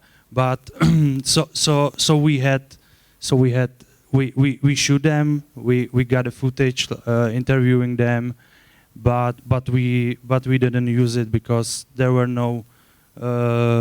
Actually, there were no important informations in there, and sure we never tell the police, hey, go there are some junkies or something like that. We don't do that. Добро. Доколку нема други прашања по однос на Павел, ви благодариме. Или? Добро, имаме уште едно таму. Благодаря. Because the method that you are making your videos, especially the video that I saw now, this method is for the creative documentary films. So how you define, how you make a difference between your way of journalism and the creative documentary or documentary journalism? Well, thank you for this question. There was a slide in the presentation that was white, and this was kind of, there was probably some error in there, and that was the slide that was saying something more about our documentary approach. Yeah. First thing is that we took the approach of this immersion journalism in a written format that we used it in the magazine, and we combine it with Spike Jonze. Do you know Spike Jonze, the director? You know Jackass? Do you know Jackass? The series Jackass. So this series is directed by Spike Jonze, and Spike Jonze liked the way how Vice covered the story. He liked our journalism. So he came in 2006, and he said, "Hey, I will take a camera and I will show you a way how you could make the videos from the written stories." Yeah, so for example, in this Heavy Metal in Baghdad movie, he was a producer. Yeah, so he was in the first videos and he showed the methods. And back to your question, well, there are different ways of documentaries. Our is to let people speak themselves, yeah, just to lead them a little bit, and just to shoot it in the most simple way as possible. You just take, I don't know, Canon 5D camera, some standard, and just let people speak. And then you and you lead them, and then you just edit it. But it needs, but as I said before, you need to get quite a lot of content, yeah. So then it makes the story special. Thank you, Pavel. Okay. Тоа е се по однос на прашањата за овој говорник. That would be all. Продолжуваме понатаму. Следен кој што ќе ви настапи со обраќање е Ристе Змејковски, кој што работи како дел од канцеларијата на Берн во Скопје и работи на проектот за истражувачко новинарство и соработка помеѓу медиумите и граѓанското општество, дел од USAID програмата за зајакнување на независните медиуми во Република Македонија. Ристе повели 20 минути, најмногу максимум по однос на предавањето. Фала многу. Ќе се обидам да бидам краток, но и прецизен во она што ќе ви го презентирам денес. Тоа е една од активностите кои што Канцеларијата на Балканската истражувачка репортерска мрежа од Македонија ги спроведува тука. Имено се работи за проектот за истражувачко новинарство и соработка помеѓу медиумите и граѓанскиот сектор. Само да видам дали ова работи. Океј. Најпрво би сакал за оние кои што не знаат што е БИРН и оние кои што не знаат што е Балканската истражувачка репортерска мрежа, накратко да ве запознам. Значи, станува збор за мрежа од новинари, уредници и професионалци од областта на медиумите кои што работат на територијата на Балканот. БИРН постои, има свој неколку канцеларии на територијата на Балканот, значи во Сараево, Београд, Приштина и Скопје. И она што е најново, отвараме канцеларија во Албанија, така што и Албанија ќе стане еден хаб на нашата работа, но исто така мрежа но исто така имаме канцеларии во други држави кои што се на Балканот, односно дописнички мрежи во Хрватска, Црна Гора, Романија, Бугарија и така натаму. Ова се само дел од проектите кои што БИРН ги реализира. Може би дел од нив ги знаете, дел од нив не ги знаете. Значи, тука е летната школа за истражувачко новинарство, која што канцеларијата на БИРН секоја година преку овој проект поддржува 5 новинари да присуствуваат на летната школа преку давање стипендии на нив. Потоа фелошипот за Journalistic Excellence, кој што обединува новинари од регионот, но и пошироко да работат на истражувачки истории кои што се регионални. Балканската транзицијска правда, која што представува интернет страница на БИРН, која што известува за теми поврзани со помирување и последици од војните и немирите кои што се појавиле на Балканот. И предпоставувам повеќето од вас се запознати со интернет страницата Balkan Insight, која што е најпрепознатливиот проект на Балканската истражувачка репортерска мрежа, која што представува еден од најрелевантните извори на информации и истражувачки истории на англиски од Балканот. Она што БИРН го работи на локално ниво, односно во Македонија, што всушност е причината зашто зашто сме ние денеска тука на ИСС-ът и Македонија, е проектот за истражувачко новинарство и соработка помеѓу медиумите и граѓанскиот сектор. Овој проект дојде како последица на медиумската состојба во Македонија, како последица на големиот број на отпуштање на новинари, недостатокот од истражувачки истории и големиот број на затварање на медиуми во Македонија. Така што целта на проектот е да пополни неколку недостатоци кои што се појавија и во невладиниот сектор и во медиумскиот сектор, односно да го зајакне истражувачкото новинарство, да го промовира истражувачкото новинарство и да ја зајакне соработката помеѓу невладините организации и новинарите, особено со невладините организации како релевантен фактор и извор на информации со оглед на нивната експертиза во полињата во кои што работат. Проектот има уште 4 партнери, граѓански организации, но и медиумски продукции, и вклучува голем број на лица од полето на медиумите и од полето на невладиниот сектор. Уште од самиот почеток беа вклучени речиси стотина невладини организации кои што на некој начин помогнаа да се дефинира натамошната насока на развој на истражувачките студии на проектот преку една отворена дебата на која што присуствува новинари и невладни организации кои што детектираат 10 теми на заедничка соработка кои што се поврзани со јавен интерес, но и се поврзани со она што невладините организации го работат. Чисто како илустрација, не знам, тука влегува и темата млади, образование, животна средина, добро владење и така натаму. Се покажа како добра пракса уште од самиот почеток да се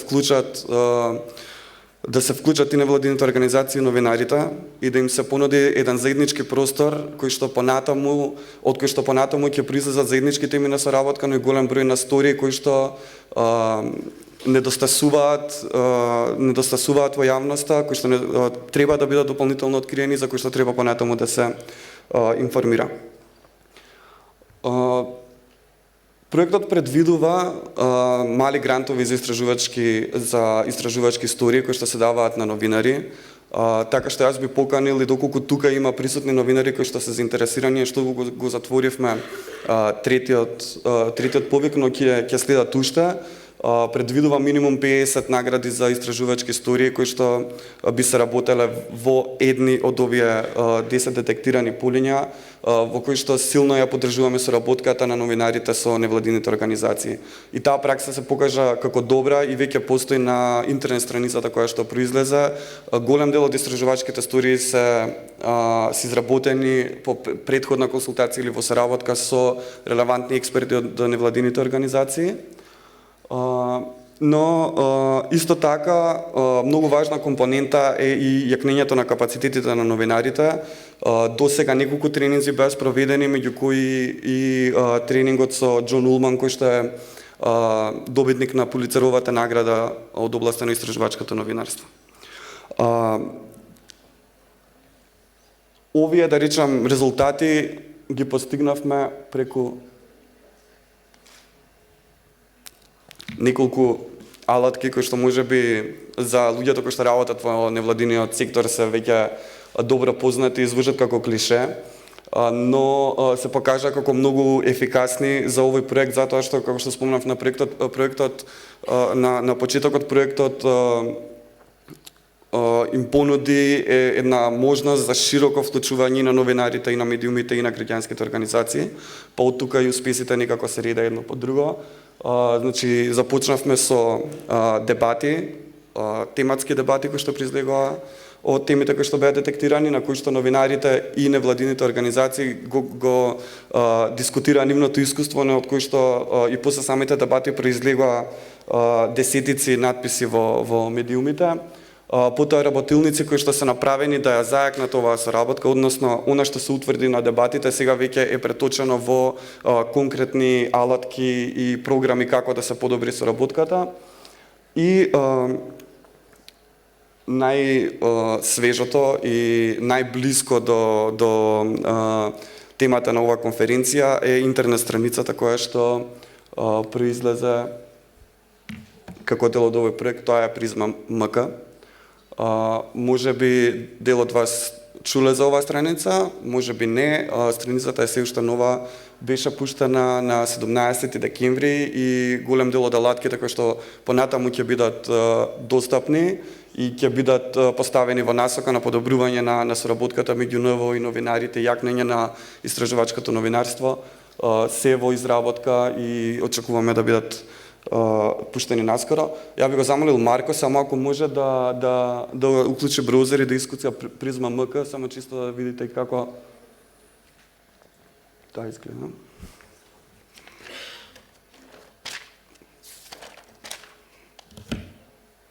Значи, ова е страницата која што првично беше предвидена да биде простор на кој што ќе се објавуваат истражувачките стории и останатите производи, како например видео истражувачките стории и информациите кои што се објавуваат во проектот, но првичната идеја се обидовме малце да ја прошириме и да ја прошириме во насока да биде не само интернет страница која ќе информира, туку да биде интернет страна која ќе ги синтетизира сите претходни активности на проектот, но и ќе ги наговести новите. Битен дел од оваа страница представува НВО Инфопулот, односно страницата која што информира за најновите случувања од невладините организации. Се покажа дека во медиумите постои голем недостаток за тоа што се случува во невладиниот свет, но не во насока на кратко информирање за настани случувања и тренинзи, туку во насока на темелно обработување на информациите кои што таму постојат. Потоа, паралелно со тоа, главен дел се дава на истражувачките стории, за кои што ние веќе пробавме да воведеме и алатки за визуализација, но во иднина и покрај истражувачките стории квалитетот кој што тие го носат ќе бидат зајакнати со дополнителна визуализација на статистиките и на податоците кои што ги има. Призма исто така нуди голем број на ресурси за новинарите и за невладините организации, кои што во иднина би им помогнале и во немање на вакви случувања да самите ја надградуваат својата комуникација и соработка. Една од идеите тука беше формирање на адресар. Меѓутоа не само адресар на кој што ќе може да најдете имиња и презимења и контакти, туку адресар кој што е поврзан со нотификации помеѓу новинарите и невладиниот сектор, по кој што ќе може да се пребаруваат новинари и невладини организации по нивните полиња на интерес. И исто така, покрај невладините организации и новинарите, битен дел се дава и на пошироката јавност, со тоа што тука го предвидовме блогот, но и платформите за дискусија се со цел да создадеме отворен простор за критика и да иницираме јавна дебата. Моментално работиме на мапирање на новинарите од внатрешноста, податоци кои што беа тука некаде, кои што сите здруженија ги имаа, меѓутоа не беа доволно јавни, а кои што се покажаа дека се навистина битни за невладините организации да имаат контакт до нив. А тоа веќе имаме и голем дел на истражувачки стории кои што доаѓаат од новинари од другите градови. Можете слободно после презентацијата да го посетите сајтот и самите да се информирате и да видите во која насока се развива. Како што спомнав, постои веќе 2 месеци и голем дел од алатките што ги зборам се работи се уште на нив. Ако може сега се вратиме на презентацијата.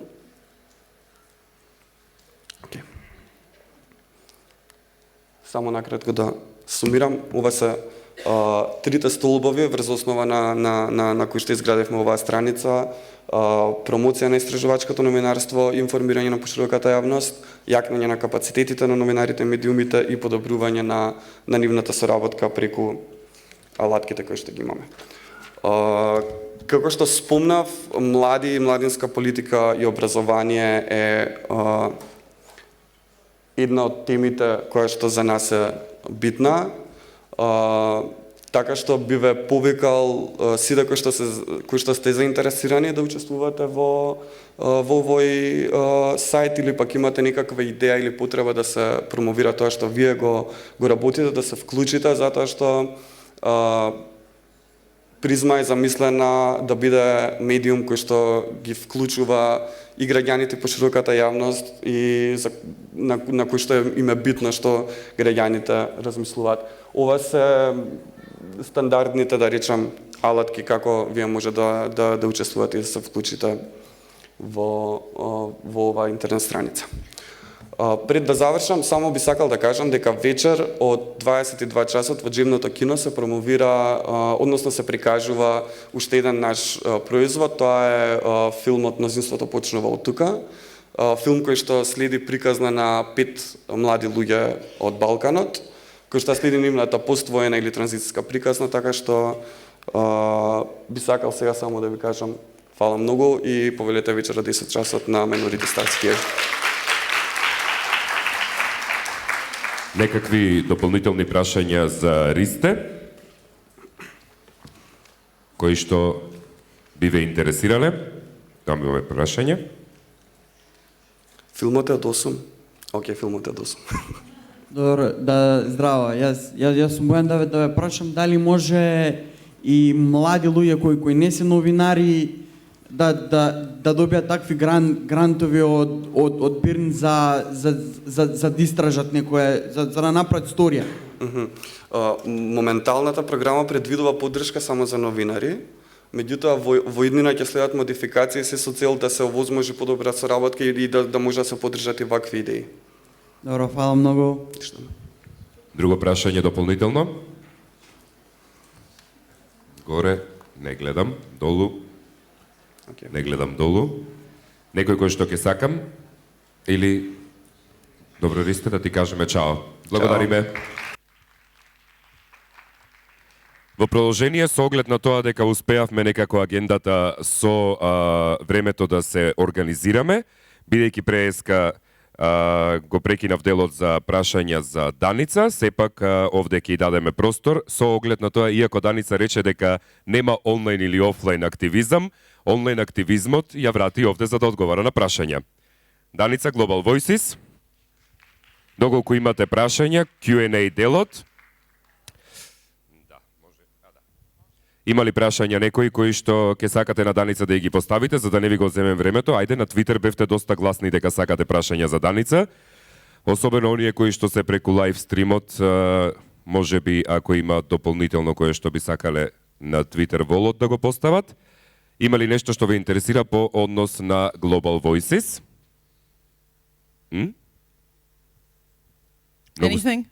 Многу сте фини. Прво ја баравте да се врати, сега немате прашања. Мене ме интересираше дали Global Voices се фокусира само на приказни, каде што ме разбирате или? Така. Разумем.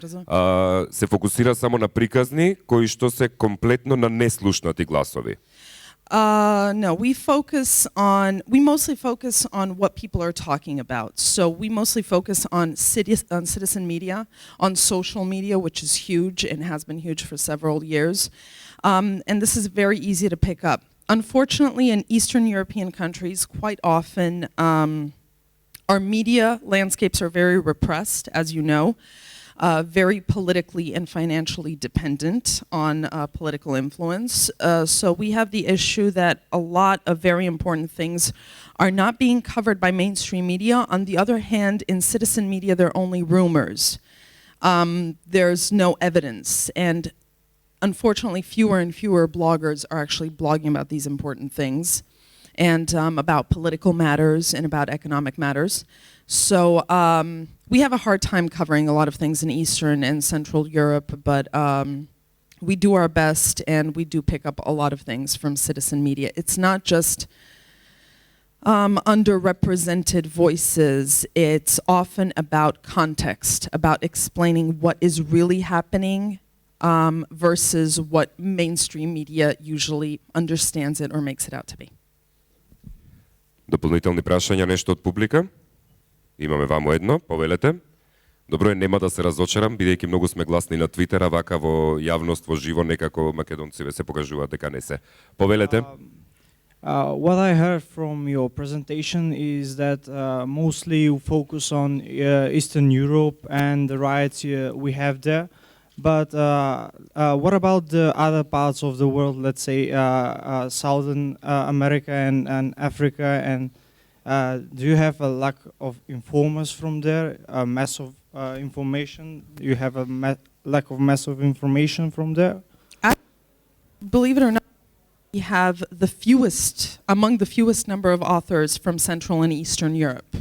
We actually have a huge number of volunteer authors from Sub-Saharan Africa, from the Middle East, which is run by our wonderful editor, who has been the editor for years now for the Middle East and North Africa. And they've been doing a wonderful job from the Tunisian Revolution, the Egyptian Revolution. They were there from day one, from the beginning, from before day one, talking about what's going on. And yes, South America, also a vast number of authors. We have a whole Portuguese part of the site. We also publish original content in Portuguese, French, and Spanish.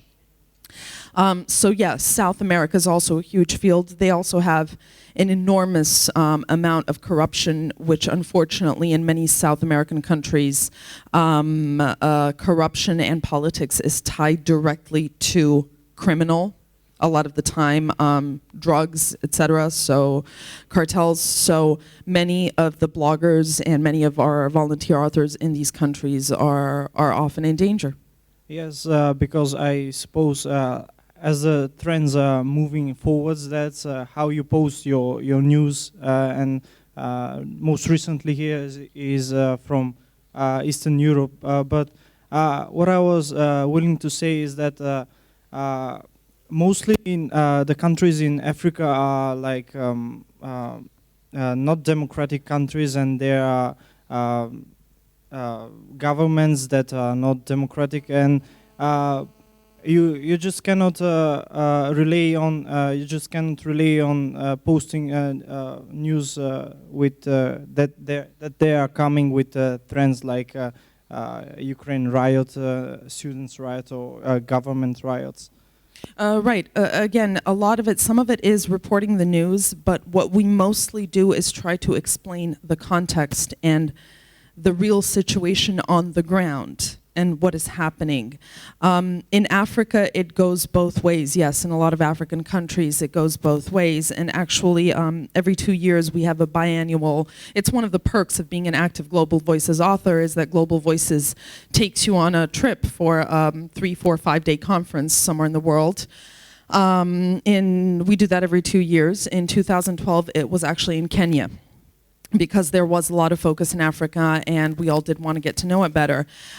They are working a lot, not just Kenya, but other African countries as well, are working a lot on expanding their blogging networks, and in Asia as well, on educating people to use the internet, have voices heard.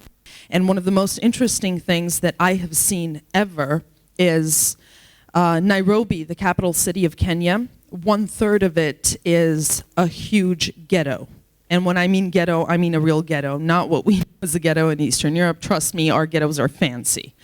But a real ghetto with, homes from cardboard and stuff like that, and makeshift businesses and barbers in those cardboard, homes. What they did in Kenya is a hub, an internet hub. They set up a small temporary building, and they put computers, and I think it's one of the only buildings in Kibera, the ghetto, that has electricity at all. And they're actually learning, the people living in the ghetto, especially youth, are learning to blog, to have their voices heard, to talk about the issues coming out of the ghetto, and to talk about what they need their government to do. And that is huge. Huge information for other governments as well. Again, people should be listening to that. That is good advice right there. Okay, thank you. Thank you. Уште едно кратко прашање имаме само од оние кои што не следат преку лайвстрим. Do we have Global Voices activists in Macedonia? Прашува Бети Аршиноска, ми се чини, која што не следи во живо. Yes, one of our hardest working teams for years now has been from Macedonia, and as a matter of fact, they are also representatives of Metamorphosis Foundation, and they have been a huge help in creating global voices in Central and Eastern Europe in the first place. It's enormous help. Друго дополнително нешто? Добро, знам дека сите сакате да прашате кога е ручекот, сега е ручекот. Даница, ви благодариме. Hvala. Да, и да се извинам на двајца Твитер корисници на Твитер дзидот. Одиме сега со ручек време, до 15 часот и 30 минути е паузата. Иако многу време ви е тоа за сендвичите, но во секој случај одморете, 15 часот и 30 минути се гледаме назад овде. Да ве подсетам, билетите на пултот за регистрација, за да може да си ги подигнете за вечерната забава заедно со регистрациите на вратот што ги носи.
jumpsuit.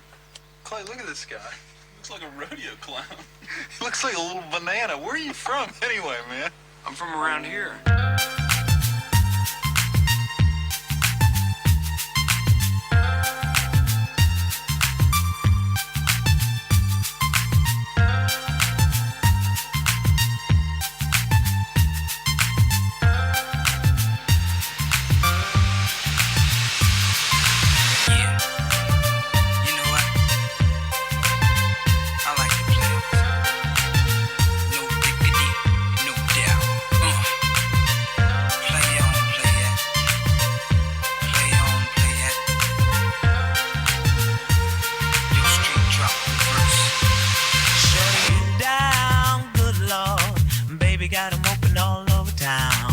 Strictly bitch, you don't play around. Cover much ground, got game by the pound. Getting paid is a forte, each and every day. True play away, I can't get her out of my mind. I think about the girl all the time.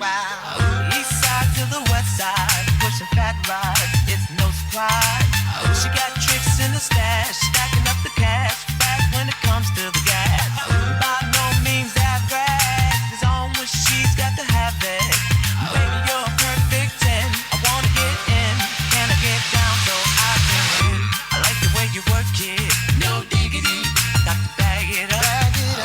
I like the way you work it. No diggity.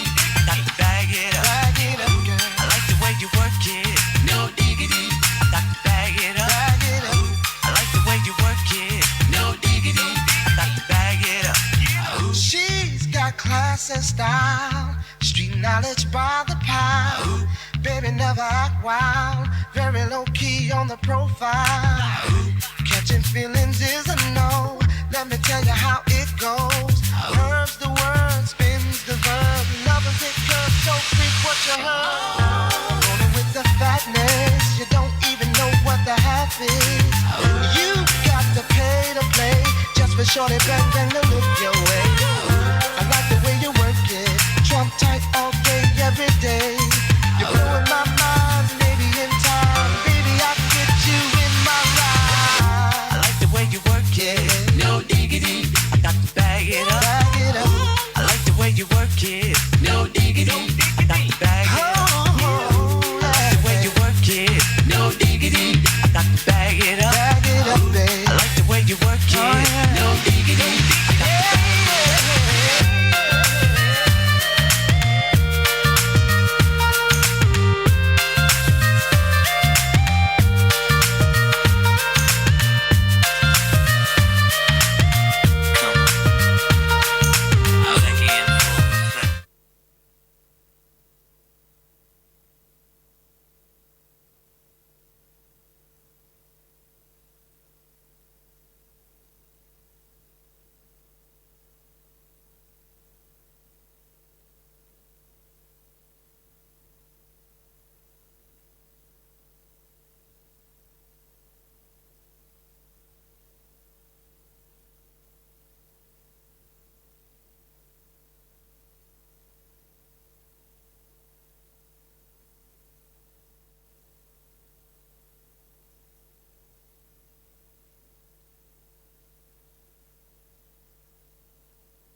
И се вклучуваме со преносот од утакмицата помеѓу Арсенал и Ливерпул. Добро тоа Суарес го направи, ко челни фаулираш.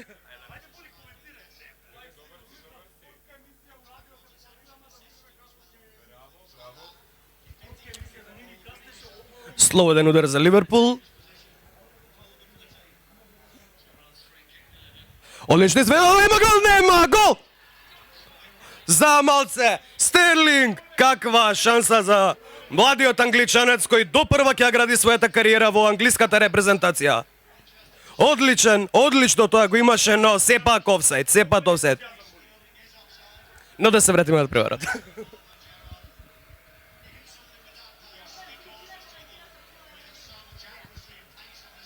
Арсенал во контранапад, добро ја држи, ако можам да забележам од тука. Од моето коментаторско место на стадионот не можам добро да забележам, но еве статистиката вели дека тотална доминација на Ливерпул против Арсенал. Дали има шанси за контра? Не. Конфузна е одбраната на Арсенал, нема додавања, нема идеја, нема креатива. Се гледа дека отсуството на Рамзи, на Вилшер, но сепак одлично тоа одбраната на Ливерпул. Сураес во контранапад, фаул, да, има фаул. Нема фаул. Арсенал со прилика за гол. Сепак Шкртел расчистува.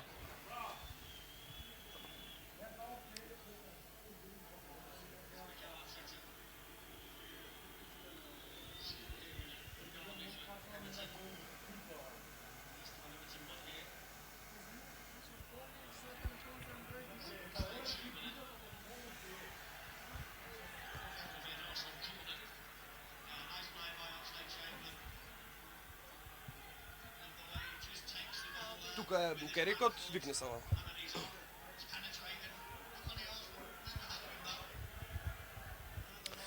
Корнер ќе изведува екипата на Арсенал. Се местат во одбраната Метерсакер, Кочелни. Миньолет полека ја организира одбраната на Ливерпул, да видиме каква шанса ќе има Арсенал. Имаме проблеми со трасата.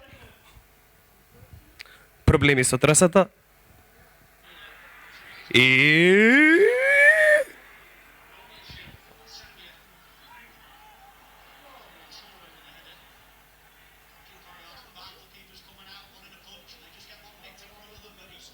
сепак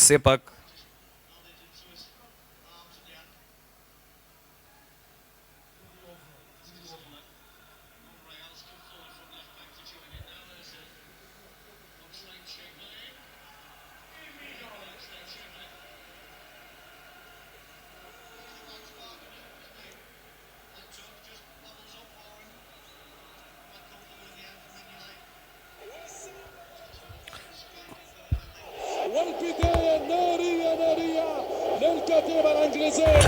منذ البداية مشاهدينا الكرام Тоа е вклучувањето од арапскиот коментатор од Рија.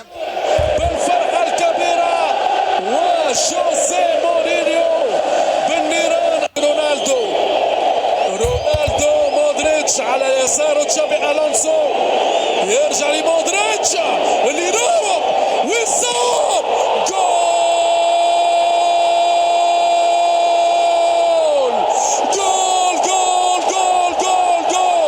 يلعب يا الريال سجل يا بدر الأبطال الليلة أنت الرويال شيء كبير للكروات. Тоа беше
Многу тивко ти е попушти.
На Happy Tree Friends.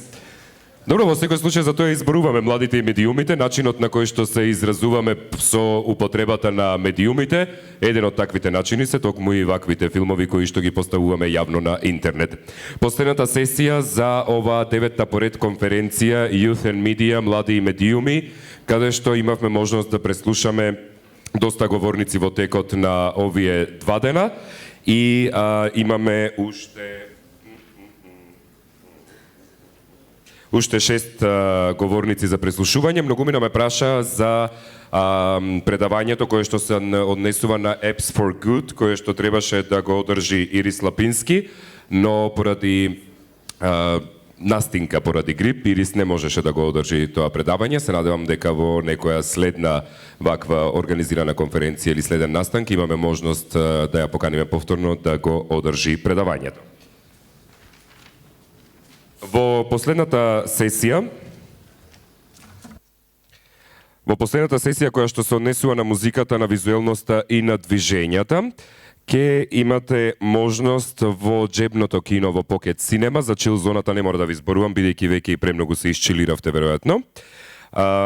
Ќе се зборува за агилното кампањство и за себеорганизирањето, заедно со Рон Салај, кој што работи на искуствата со социјалните иновации, исто така и дигиталната кампања преку социјалните медиуми за социјални промени. И потоа ќе има и работилница која што се однесува токму на видеоактивизмот и CK13 Youth Center заедно со Бојан Кривокапич од CK13. Во нашево кино овде каде што сме, ќе се надевам дека билети сите си зедовте, сега се подсетив по однос на тоа. Доколку некој нема земено, може тоа да го направи на пултот за регистрација, да не се повторувам. Сега првото предавање ќе го одржат Јана Слезакова заедно со Зузана Кнезлова, кои што ќе зборуваат за интернационалниот фестивал за анимации Фест Анча, односно дата визуализации и анимации. Јана Слезакова е основач и директор на фестивалот, додека Зузана Кнезлова е дел од организирачкиот тим на овој фестивал. I welcome you. И може да си почнете со предавањето.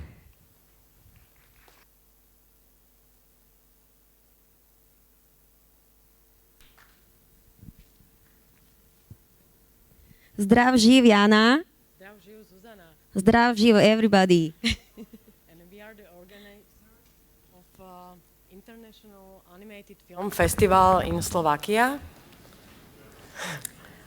And our festival is kind of a platform for animations for adults mainly, and we would like to introduce to you our festival, how it works, and if you are interested into making your own festival to give platform for young people like this, we can show you how.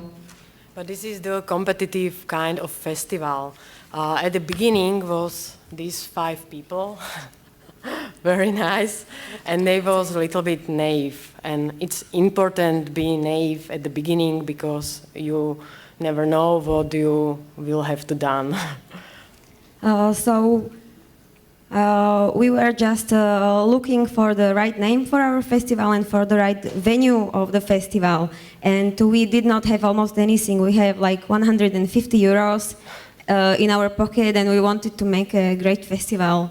And the owner of the venue, which we chose in a smaller city in Slovakia, the city is called Žilina, he told us you need at least like 4,000 euros to make the first year of your festival, but we did not have it. And then we started to make a visual of our festival. This is logo. Because after the revolution in our country and later on, it was very popular if you want to start your own business to call it like a hair salon Katka or hair salon Maria or grocery store called Peter. So we wanted to find a very easy name for our festival like this. And Anča is actually a girl's name, which is also a meaning for animation. But it was really hard to find name, and this was just kind of funny for us, and it became our name. I don't know why, but it's our name. And 3 years ago, one type designer, Slovak type designer, created for us our own font called Anča. Called Anča. It's look like this. Because our festival has a lot of fans, mostly in the professional team of young artists.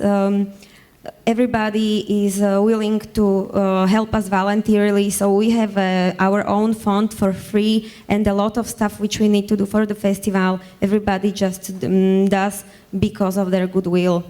And this was the propagation in the town of Žilina, and we asked our friends, architects, and they was created these really cheap things like cinema, seats, and balloons. That balloons were on carpet, and it was stolen. It was stolen after 10 minutes after installation. Actually, the balloons were the most expensive from our PR thing because we needed to buy a helium can. But the leaflets like Christmas tree, it was the best PR because there have been a program. And this is the place where we are organized festival. This is actually a railway station called Stanica, which literally means railway station. And this railway station is situated in an industrial zone of Žilina under a roundabout in the middle of it. It is only 10 minutes walking from the center, but as this place was not very interesting for the big developers, the Slovak Railways rented this house to his nowadays for €1 for 30 years. So we cooperate with this guy, with this railway station. And when was this railway station done, like reconstructed, and it became really small for everything what was there, and also festival, and they decide to build this really strange hall.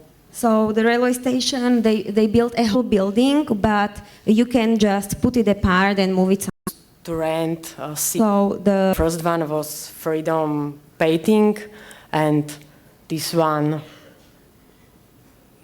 This is actually a ham illustration. This is an artist who is making animation with ham and cheese and things like this. Maybe interesting was light painting workshop and also flipbook workshop. And other part is exhibition. So, or you can go to an old synagogue where we had this exhibition. And we need, every year we need a more and more venue for our festival, and Stanica decided to create a new hall from ship containers, and now are 6 containers there, and we used one of them. This is exhibition. And also a lot of these exhibitions were interactive. It means anybody who came there could touch things and move things or create their own part of exhibition. The really important part of festival is master classes, and this is our jury member Anna Solanas, which create horror animated movies. So as you can see, the animation is not such a cliche as in our country. Mainly people think that it is for children, but it covers a lot of issues like you can say activism or popular kind of issues like horror or maybe porn or whatever. So we recommend for our own the audience not to come with children, but with children only attend special small parts of our festival. And now are really popular animated documents, because if you haven't got a lot of stuff from past, you can animate it. And this format called Pečak. So this format was made for them. They can show only 20 images, and about each of them they can talk only for 20 seconds. So we also have a Pečakuća at Fest Anča, but we don't have it only for architects, but for all kind of artists. Other part is forum. We need to talk about animation for university teachers, which are thinking about how to teach animation or how it's going to.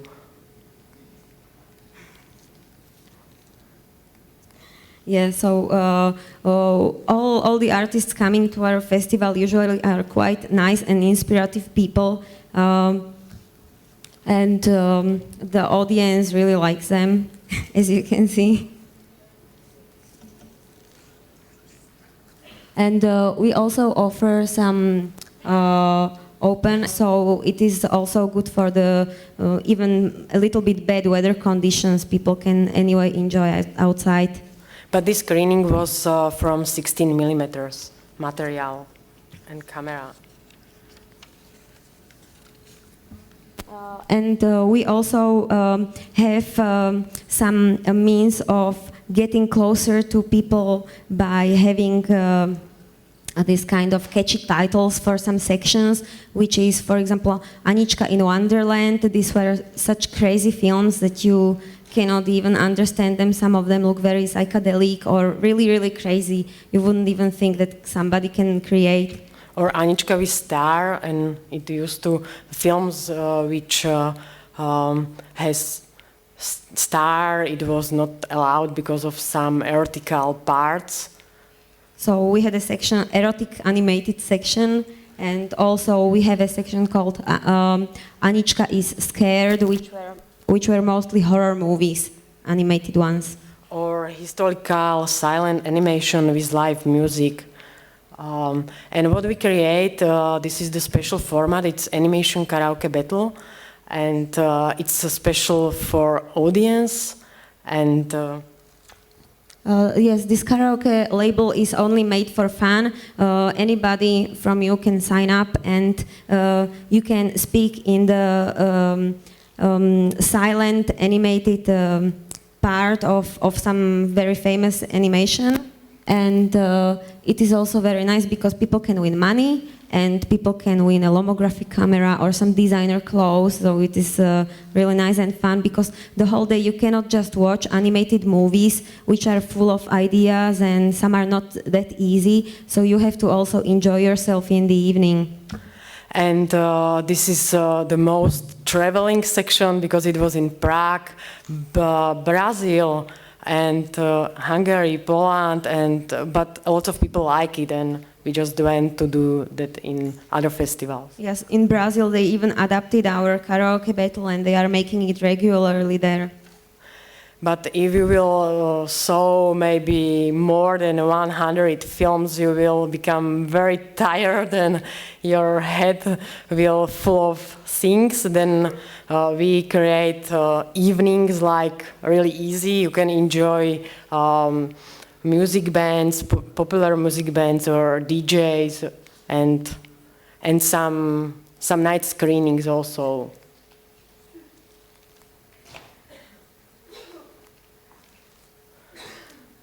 So at the end of the festival, we always have a closing ceremony. This is actually part of our team members. You can see Janka there, and we are looking for the winners.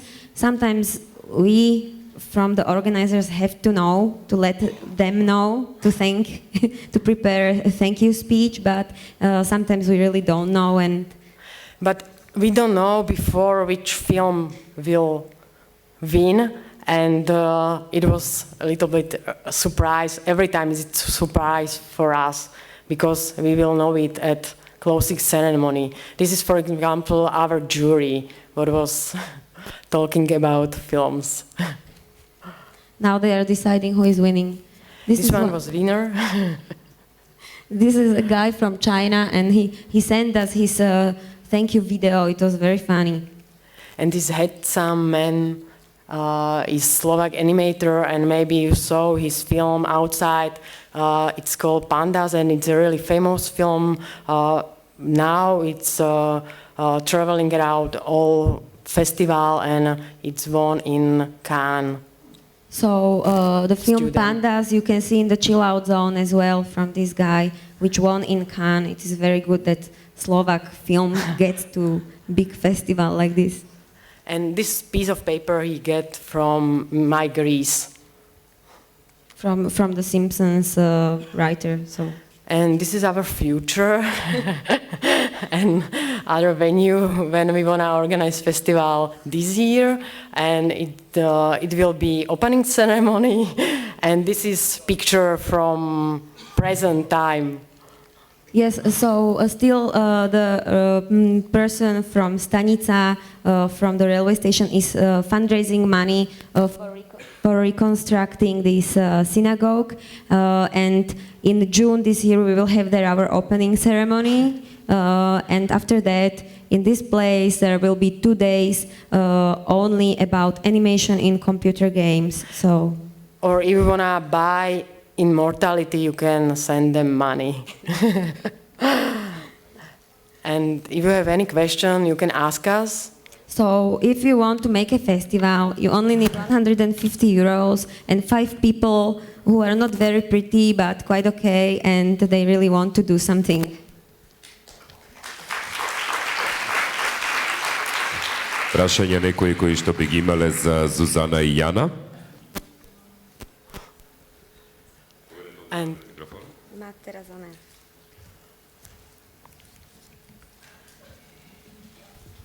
Повелете.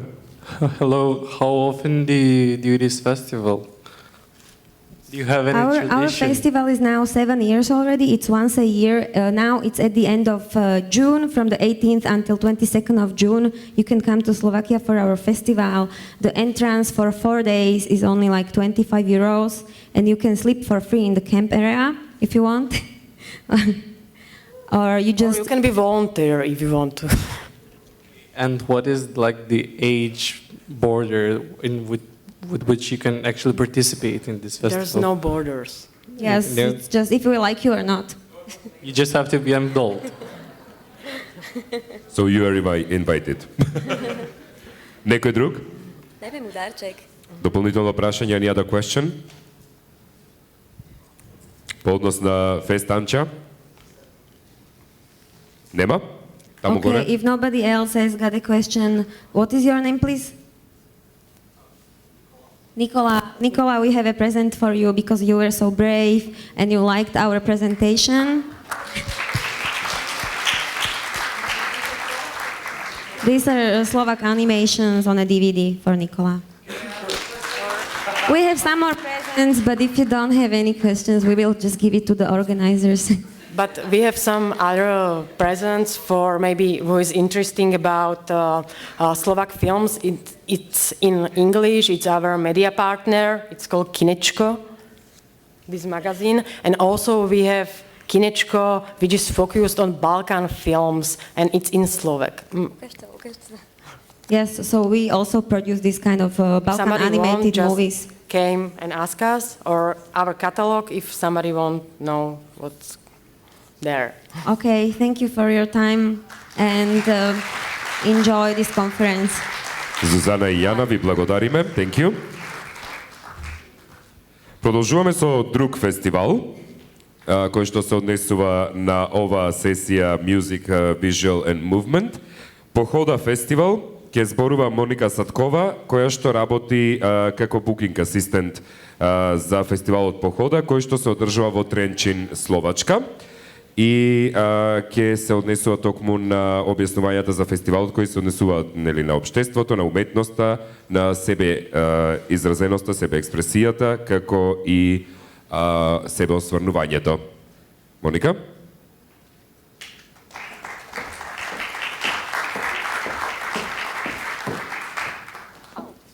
Hello. Now it's on. So, hello everybody. It's so nice that I can be here, so I would like to thank all the organizers that I was able to come here and to present and to share some ideas with you and to present you the festival that I'm working for. You're welcome. Wow.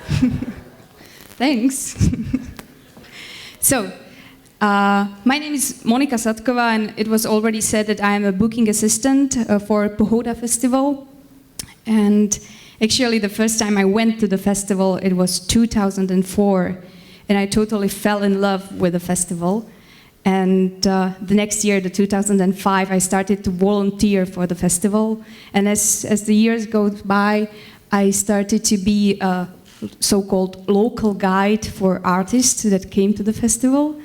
And it was only in December 2012 when the CEO of the festival called me like, "Hi, Monika, you were working for us so long. Probably, do you want to be a part of the core team and work for us as a booking assistant?" And I say, yes, this is like a dream for me. So I am there only for 1 year in the core team, but actually I'm with the festival for a really long time.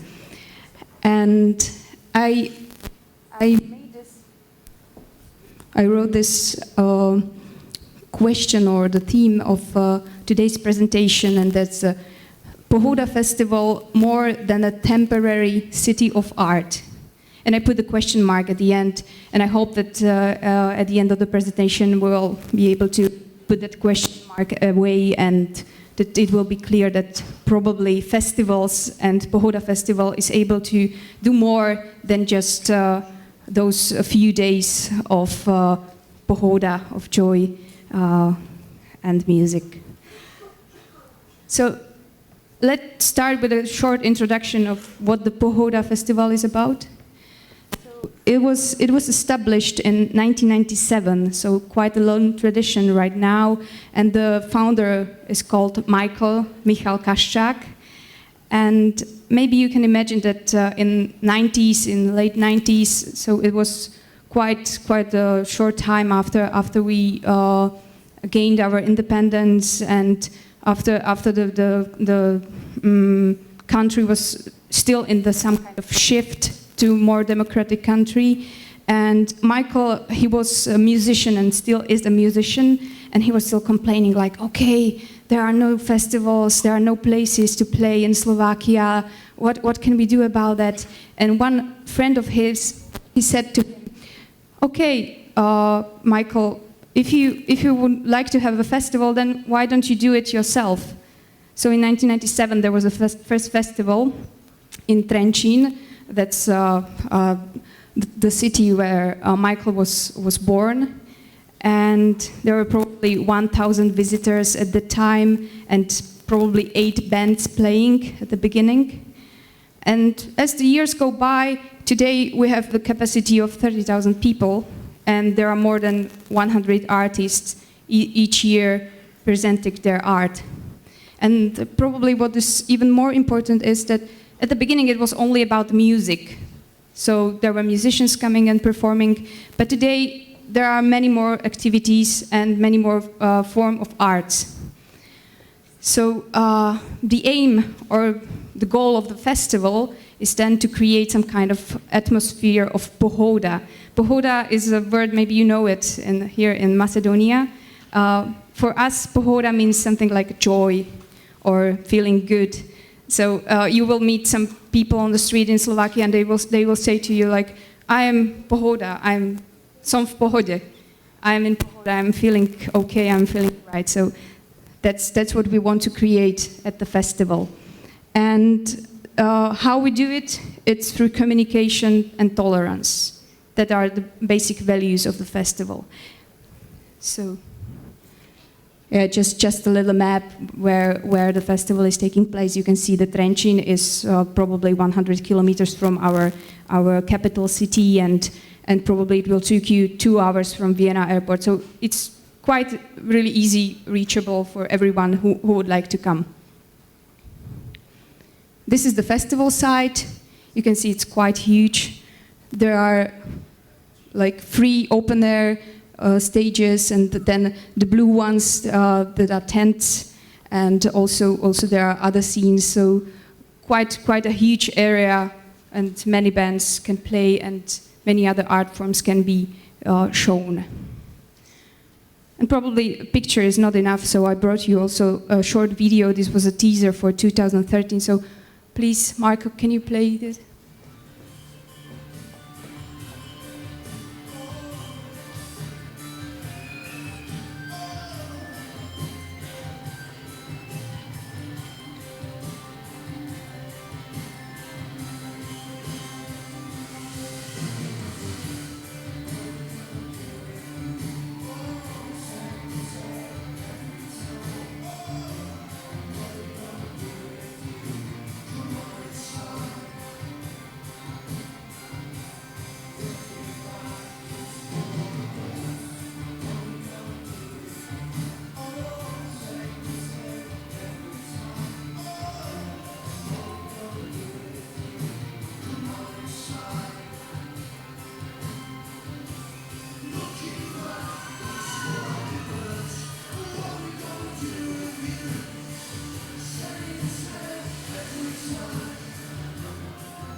So this was a teaser for the last year. Probably you've seen the names that we had last year. But let's go back to the topic, and that's Pohoda Festival more than a temporary city of art. And to answer this question, I will start with another question, and that is, what is a festival then? Like, what is it? And when I was asking my friends and all the people that are around me, like, what's festival? What do you feel? How will you explain what's the festival? They will say, okay, it's some kind of place where people go and they enjoy the program. So basically, the basic answer will be like 3 Ps, like place, program, people. But if you think of it, you can make then place, program, people in your own flat, like invite some people there and probably watch some TV. That will be the program, and your friends will be the people. So what's the difference then with a festival? What can it be? And in my opinion, the biggest difference is that you don't know the people you can meet in a festival, and especially if it is such a large festival, it's more probable that you will meet people that you will never ever meet in your normal life, and you probably will never ever invite to your flat. And that means that by attending the festival, you are creating some kind of new community with people of different age, people of different music taste, people from different countries even, and people who will have a different worldview than you have. And by meeting them, greeting them, talking to them, you will confront yourself with them.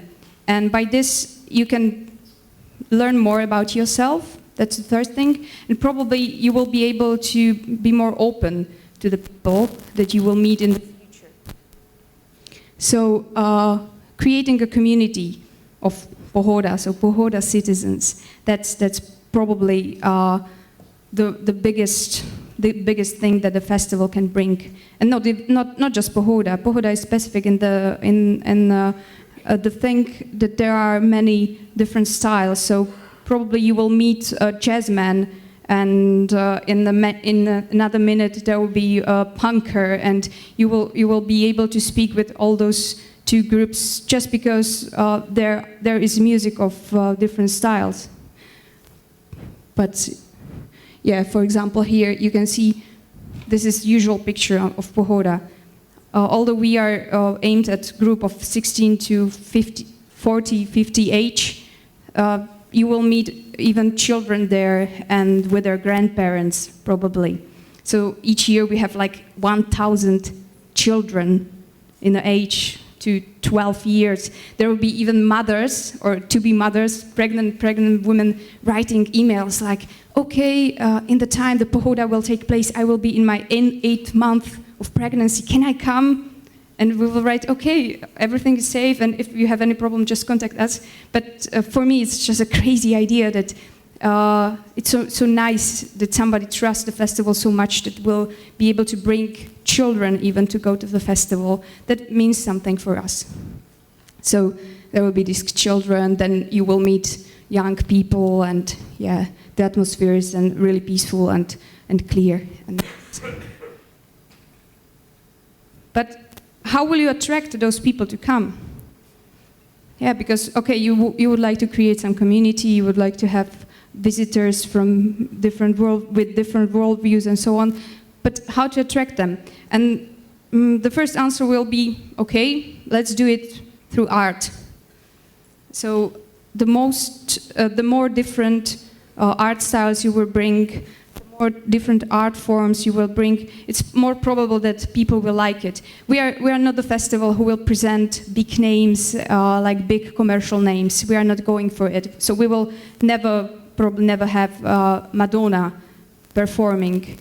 But we will have different music, like you probably see in the video that we had last year, Nick Cave, quite a big name, then Athens for Peace, new name. But we will have also Peaches or Buena Vista Social Club. Then we will have also orchestra playing on the festival. So also those people who like classical music will enjoy themselves, and those who don't know classical music, they will suddenly come to the stage and see, okay, this is classical music, maybe I like it. And they will have this new experience, and probably in the future they will go and see some opera or whatever. So orchestra at stage. Then we will have like special gigs. This is Lemon Bucket Orchestra. They have a normal gig at stage, but they ask us, okay, can we play like busking, going through the festival and play our music? And we say, yeah, why not? So they did it, and it was quite a lot of fun. People really enjoyed it. They were just following them, and they were walking through the festival. Then we will have also like a car with the music that is playing in the morning, so people like will stand up with the music. And there will be also other forms, not then to the music. So there will be cinema, so you can enjoy some nice films. Then there will be theater. This is quite popular scene. You probably know it, like To Be or Not To Be. And yeah, there will be breakdance and people who will paint on these concrete cubes. So we are creating a space. At the beginning, there will be just empty or plain cubes, and at the end or in the middle of the festival, it will be an exhibition of art. So it's really great. And there will be also like statues. So different art forms. And we are also bringing like foreign bands, foreign artists to perform. There will be like artists from all over the world.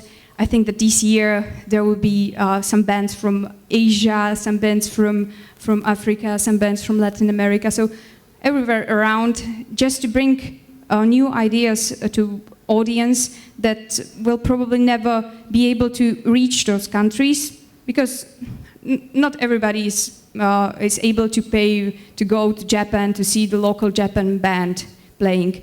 But by attending the festival, you can experience this kind of music. Even there will be people who never seen any bands playing from the countries around Slovakia. So I think that's the role of the festival, to bring the music from outside, to show it and to confront it with what you have already in the country and what you know about. So how to attract people to the festival? So by art. But there will be also other activities. I will talk about it a little bit. And really important are the services. Services are really important for us, like to provide the best that we can for visitors as well as for artists. So we are trying to bring the best food stands that are there. So you will have to be like really good in making food to get to the festival. And then you will be able to even shower in the hot water or have flushing toilets and this kind of stuff. So we are really interested in bringing the best comfort to our visitors, so that they will enjoy it. And by all these 3 points, so art, other activities and services, we are trying to create the specific atmosphere that is called pohoda. So pohoda atmosphere. And most of the festivals will tell you like, okay, what is the most attractive thing about our festival? It's the atmosphere. But I just want to show you, I just wanted to show you what is created the atmosphere, because it's not only about about the promoter, what we are doing, the organizer, but about people, because those activities that are there, it's not just what we do, but how the people will react to it, and that's the atmosphere. And the last point of this slide is that we perceive our festival to be kind of art. So by putting all the little things together, we are creating a piece of art. We feel it like that. So it's not much about business. It's more about creating a piece of art, and then we can be creative. When you approach anything as art, then you can be like really creative and bring something new to your audience.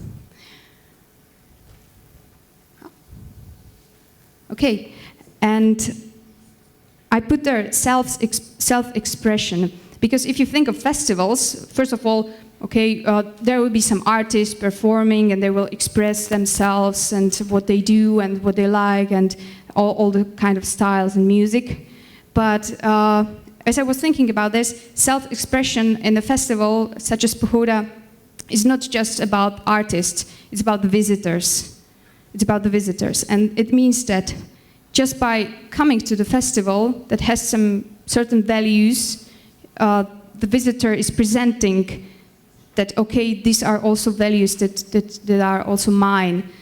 And by taking part at these other activities that we have on the festival, they can also present themselves. It's self-expression, so they can probably take part on the dance workshops.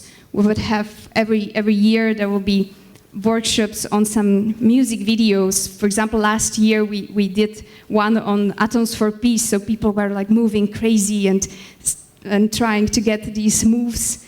And some years it happens that the artists then agree that those people who took part on the workshop, that they can perform the dance directly on the stage. So it happened with Moby. Moby played his I Want to Praise You, and suddenly people came to the stage and started to do the moves that were in the music video, and Moby was dancing with them. So it was really nice, and people experienced the feeling that the artists have on the stage. So it's really good for people to get probably the feeling that the crowd is watching them, and yeah, the fun that they can have. That also there will be like design clothes. We will have many activities connected to that. You can win something when you will bring some strange clothes, and there will be special time for it. Then there will be debates where you can express your opinion and ask somebody what you think, and yeah, there will be like really tough teams sometimes discussed. And also what we had last year was the board games. Not that usual on the festival, so you can see them play Monopoly or cards or Domino or whatever you want. And people enjoyed it, and the hall or the area was full or crowded all the time, probably. Then there would be pianos at the festival area, so people just came to piano and play some tunes. It was really also popular. People really liked it. And also printing, painting, and all the other activities. So visitors are able to express themselves. And what is probably even more important is that not only at the festival they are expressing themselves, but we managed to create some kind of community. So I'm going back to the community thing, that people are pointing out some issues. They're writing on our Facebook, like, let's check this. This is happening in our country, this is happening in the town, this is happening there and there. Try to do something about this, because we are a festival and we have a good name, and probably people will listen to us, and we are able to then to point also or to address some kind of issues. Just by that we created a community, and the community is listening to us. And the last point is self-reliance. And there are two ways how to approach the self-reliance. The first will be the philosophical one. Self-reliance as need to avoid conformity.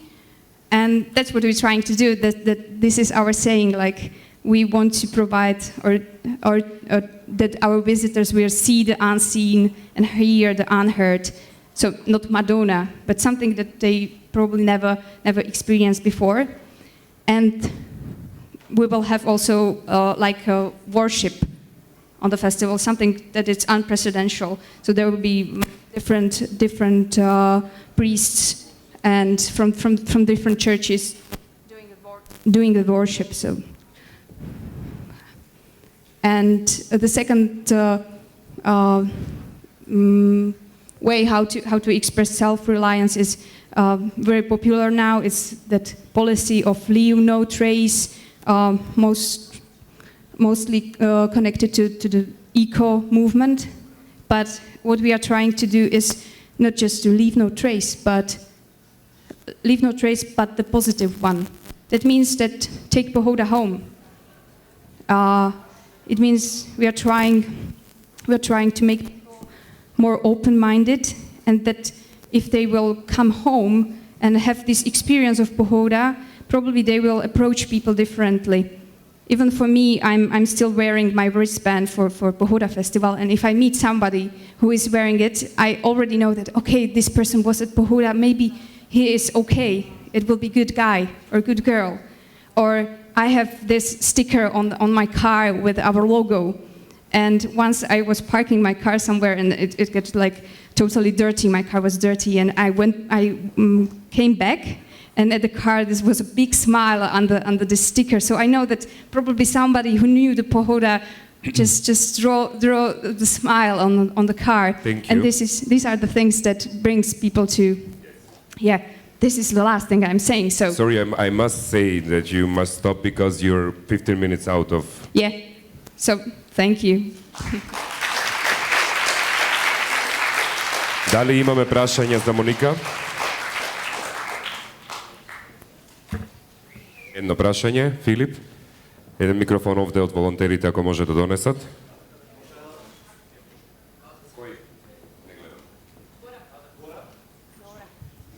Само долу прашањето да го проследиме, па горе во меѓувреме ќе донесат микрофон ако има.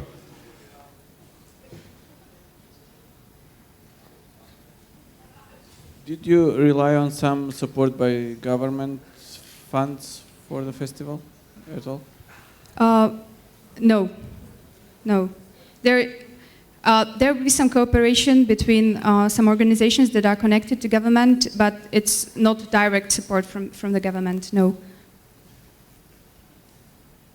Друго прашање или Филип? Или толку? I was just referring to the self-reliance thing on how to inspire people to not wait to be.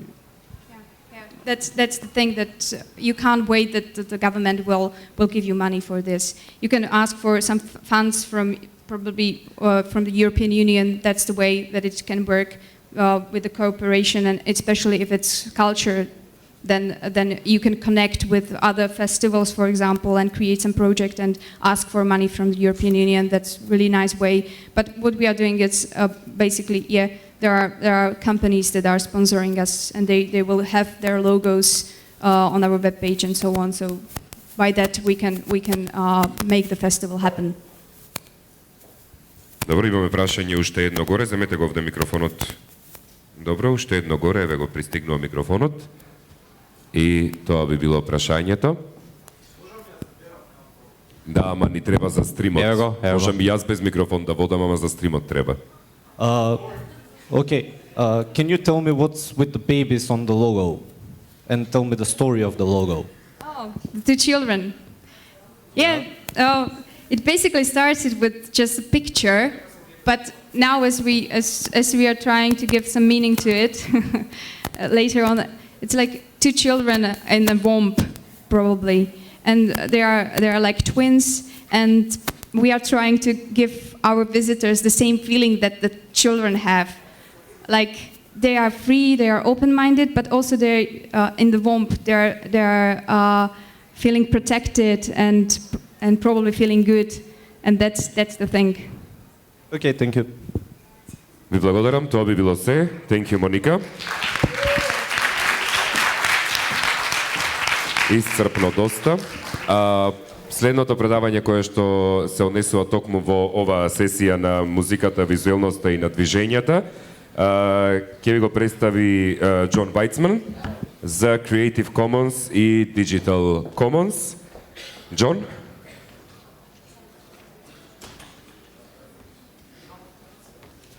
Да, во меѓувреме има hands-on сесии, односно работилници, From Zero to Video, How to Create an Activist Video by Vesna Ilievska Creative Aid. Visualizing Data, How to Visualize Your Message to Make it More Powerful, Daniel Janev, Dezen.mk and Idea C. и GV Meetup, How to Become a Part of Global Voices, znači Global Voices Meetup, Tamara Resavska i Petar Jankulovski. John? Yes, thanks. Hello everybody, this looks very nice from up here, it's like a rainbow, very nice. I'm kind of standing here even though this shouldn't be necessary, what I'm talking about. I'm just wondering, anyone heard of Creative Commons already? Except for Philip, who of course did. Okay, some, but not many. Yeah, you have, of course, and over there some. Okay. I must apologize because this topic is very boring and is something that should not bother anyone who's creative, but unfortunately it does. So I have to explain to you in the beginning a bit about copyright, and I apologize for any damage this does to your brain, maybe. So what is copyright? Copyright is a very a thing with a lot of misunderstandings around it, but the baseline is it's a state-granted limited monopoly on creative works. And this is not very old concept, it's a rather new concept. It comes from around the 1800s. And it protects the manifestation of creativity, not creativity itself. It's also often misunderstood. The manifestation being the work, and that is protected, not the ideas behind that. And this position of copyright ownership is granted to the creator, of course. And that's then called intellectual property, which is also a very problematic term, but that's what everybody knows, so intellectual property. And the notion behind it is intellectual property means all rights reserved, all the rights are with the creator, and that happens automatically. You don't have to do anything, you just create and the work is done, and then you have all the rights. But this is for a limited time only, that's at least the idea. But in the last years, since the 60s, 1960s, this time has been extended and extended and extended ever longer. So today, if you are a young creator and you are having your most creative phase when you're, I think, like some 20 years old, and then you live until you get like 70, then your work is protected in most countries for more than 100 years. So it's a very long time in today's very quick developing media times. Out of reach. Logitech is letting me down.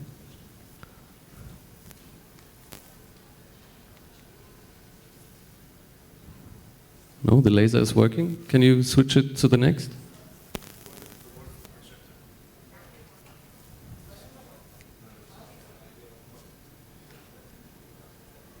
Maybe the battery?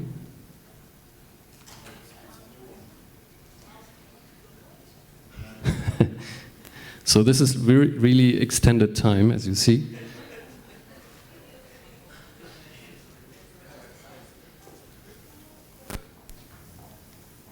Yes, okay.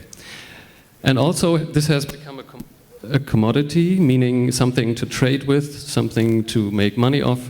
This is basically a very British, Anglo-Saxon idea in the beginning, but it spread everywhere, so today everybody wants to make money with creativity. Now, what is Creative Commons as opposed to copyright? Creative Commons is is not a different kind of copyright or something. That's a very common misunderstanding. Creative Commons is an organization and an idea that says, well, maybe sometimes the standard rules, which say all rights reserved, they don't fit. They are not the best. Sometimes some rights reserved is more appropriate. That's at least the idea behind Creative Commons. And so this is a very basic thought. It's like all rights reserved is good. That was the standard thinking for many, many years. But since the 90s, that changed, I think, 90s and the internet coming along, people said, well, maybe this all rights reserved is not good in every situation. So then there was a big court struggle in the US Supreme Court, which goes by the name of Ashcroft versus Eldred. Ashcroft was the Attorney General of the government in the US, and Eric Eldred is an activist who put on the internet stuff that he thought was public domain, and then it turned out it was not public domain, and somebody got really angry about this lost case in the US, that he said, we need to do something. We need an initiative that says, well, all rights reserved is not always the best. And this person was Lawrence Lessig, a law professor and a very charismatic guy. Maybe you saw him at a conference once. He is kind of the leading figure of Creative Commons, although he's not so engaged anymore. The question is, I was asked to talk about the movement of Creative Commons. I wouldn't really call it a movement, because a movement is something very broad and very diverse. And Creative Commons is really small, actually. Creative Commons is a concept and an approach, of course, but that's not a movement. It is also a license suit, meaning a set of licenses that you can use. That's also not a movement. And it's an organization.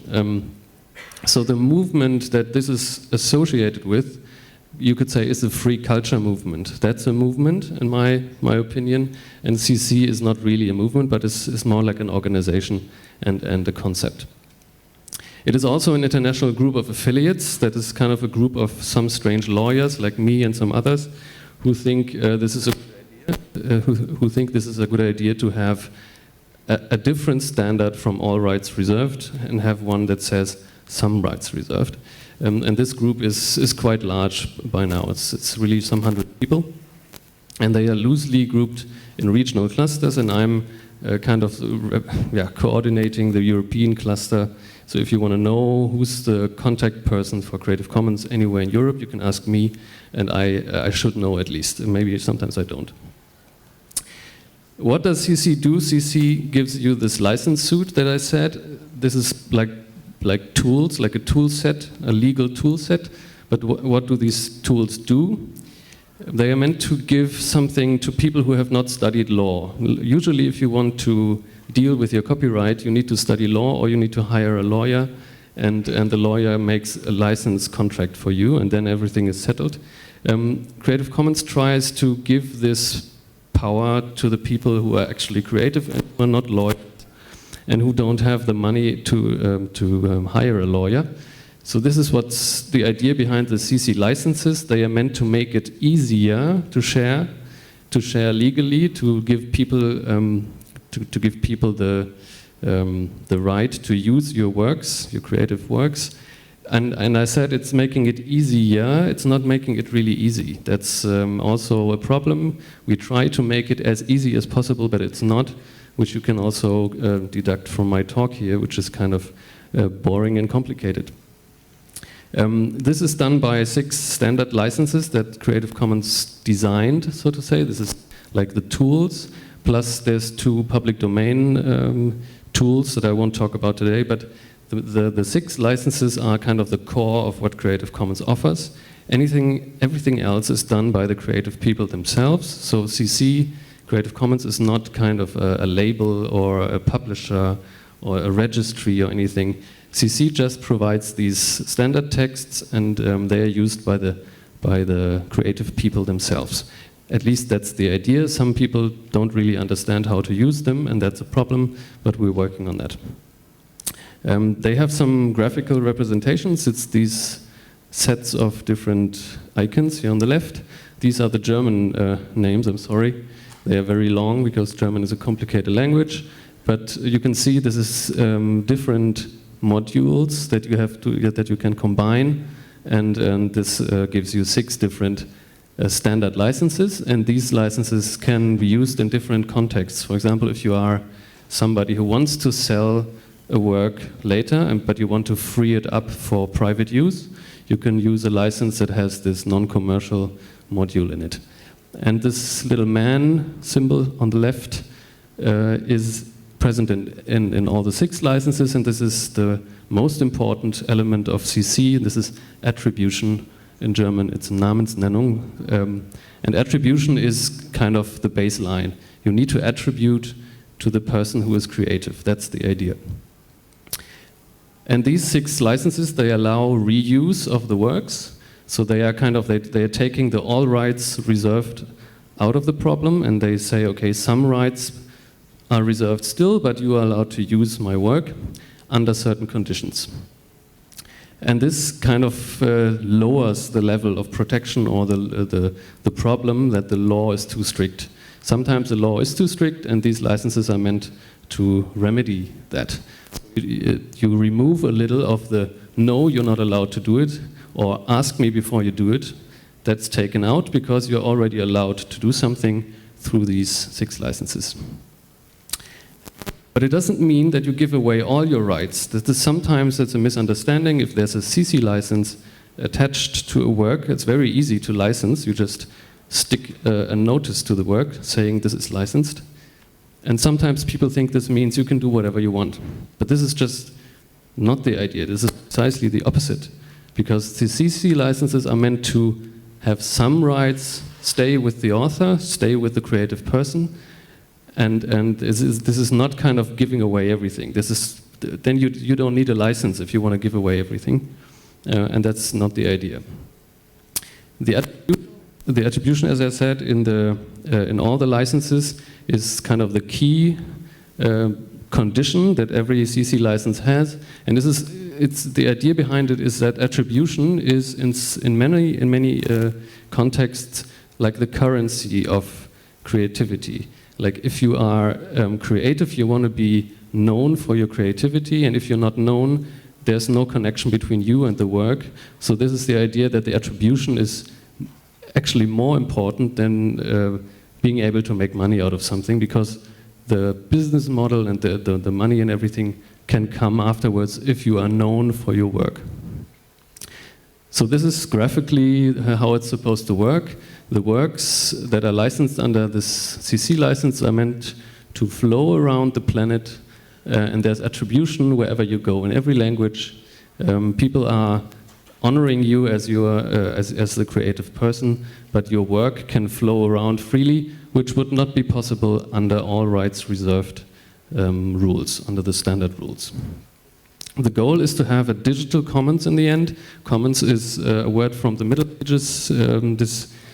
This means the place in the village where everybody can bring their cattle and bring their cows and goats and sheep, and everybody can use this for their cattle. And this commons idea brought to the digital age. This is what's behind Creative Commons, and also behind the name, of course, Creative Commons. This commons is meant as a two-way thing. There's meant to be a big pool of works licensed under CC, and this is to take out and reuse, but of course the idea is also that you give back something. If you build upon other people's works, then you also license it back into the commons so the commons can grow. This is like the growing idea in graphical terms. There's this dinosaur in the beginning, and then it gets remixed with elements, and in the end it's many different works, but they're all connected somehow to this original. But now the boring part is over. Now I want to get to the practical application of it. So what is actually done with the CC licenses in music and also in visual arts? It's a lot, and I can only show you some screenshots from different portals and websites, and there's much more, but I tried to pick some that are interesting. This is actually a project that CC itself has started many years ago. It's not a CC project anymore, but it still has the CC in the logo. It's the CC Mixter. This is a very big and ever-growing repository of samples for music. If you are a DJ and want to take music from other people's songs, and even if you take very tiny pieces, for example, under German law, if you take something that is 2 seconds long, you're not allowed to do it without asking. And if you take many samples, then you get a problem. You you cannot do your remix track because of the legal problems. And CC Mixter is meant to help you solve that. So you find the samples under CC Mixter, and they are already licensed under CC, so you can use them under certain conditions.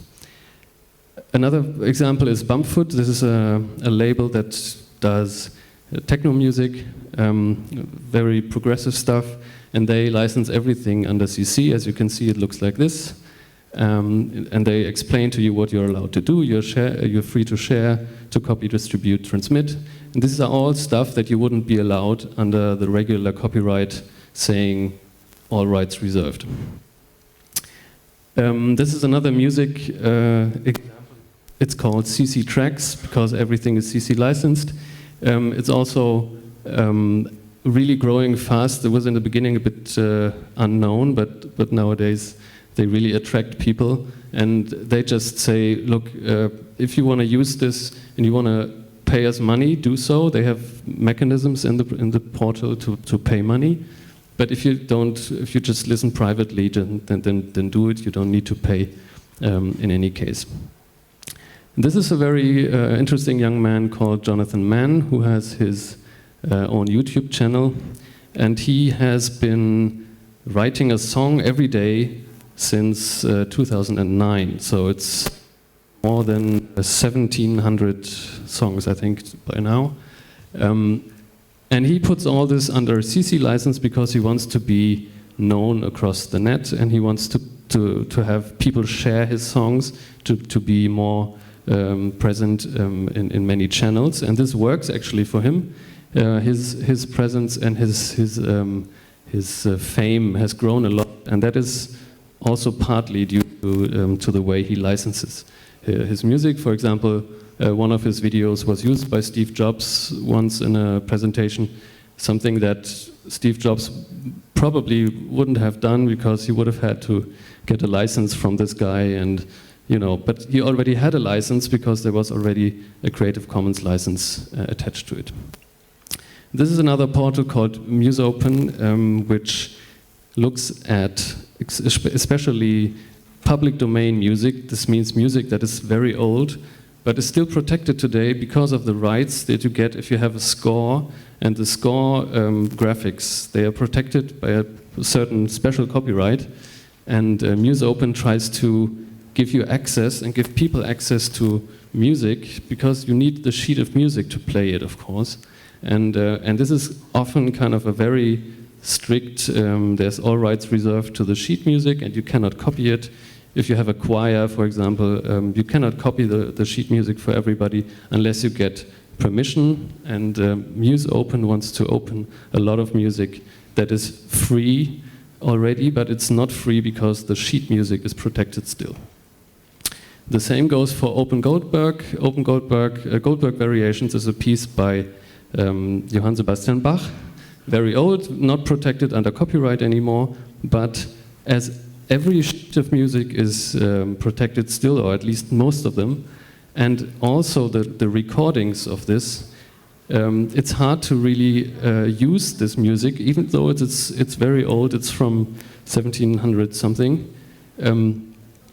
You cannot really use it without paying royalties to somebody, and this project tries to solve that so that the Goldberg variations can actually be used and be known by many people, and this has worked. It has been used in many films, it has been used in computer games, in many others that wouldn't have used this music if they would have had to get a license, because sometimes you also don't even know where to get the license. This is, for example, the sheet music.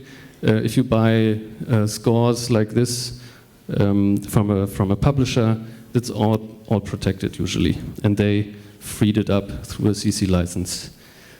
This is more the horror stuff. This is if you want to have background music for a horror movie or a scene in a movie, and you don't know where to find suitable pieces and how to license them, you can go to Purple Planet and get CC licensed atmospheric music. You can also get, I don't know if everybody knows SoundCloud.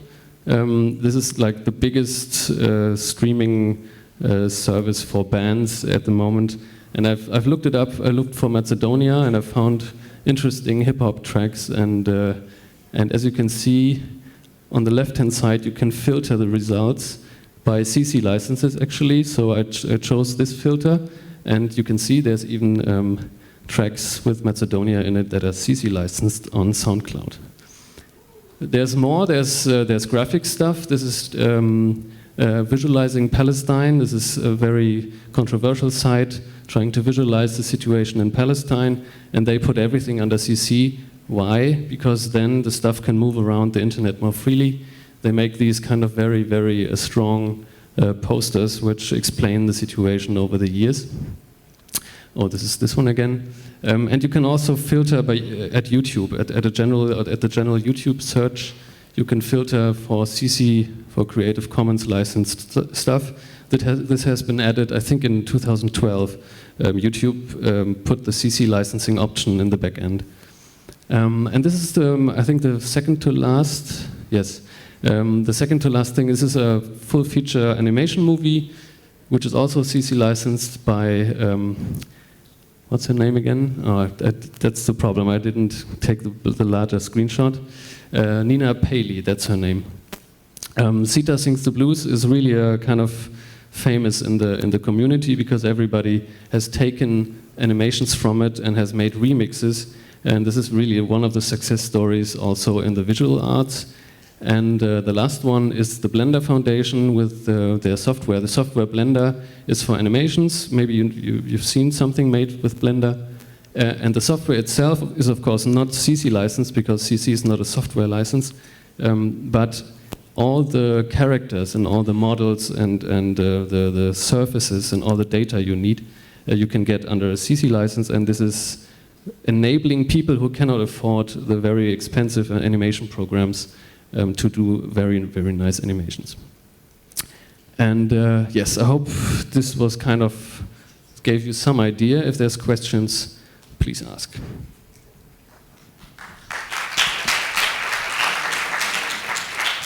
Thank you, John.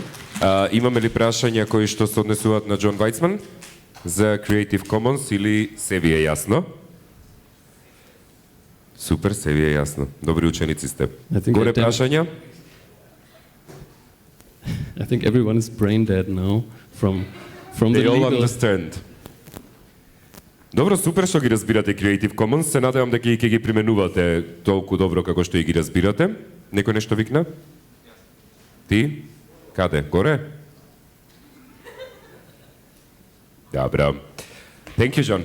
Thanks.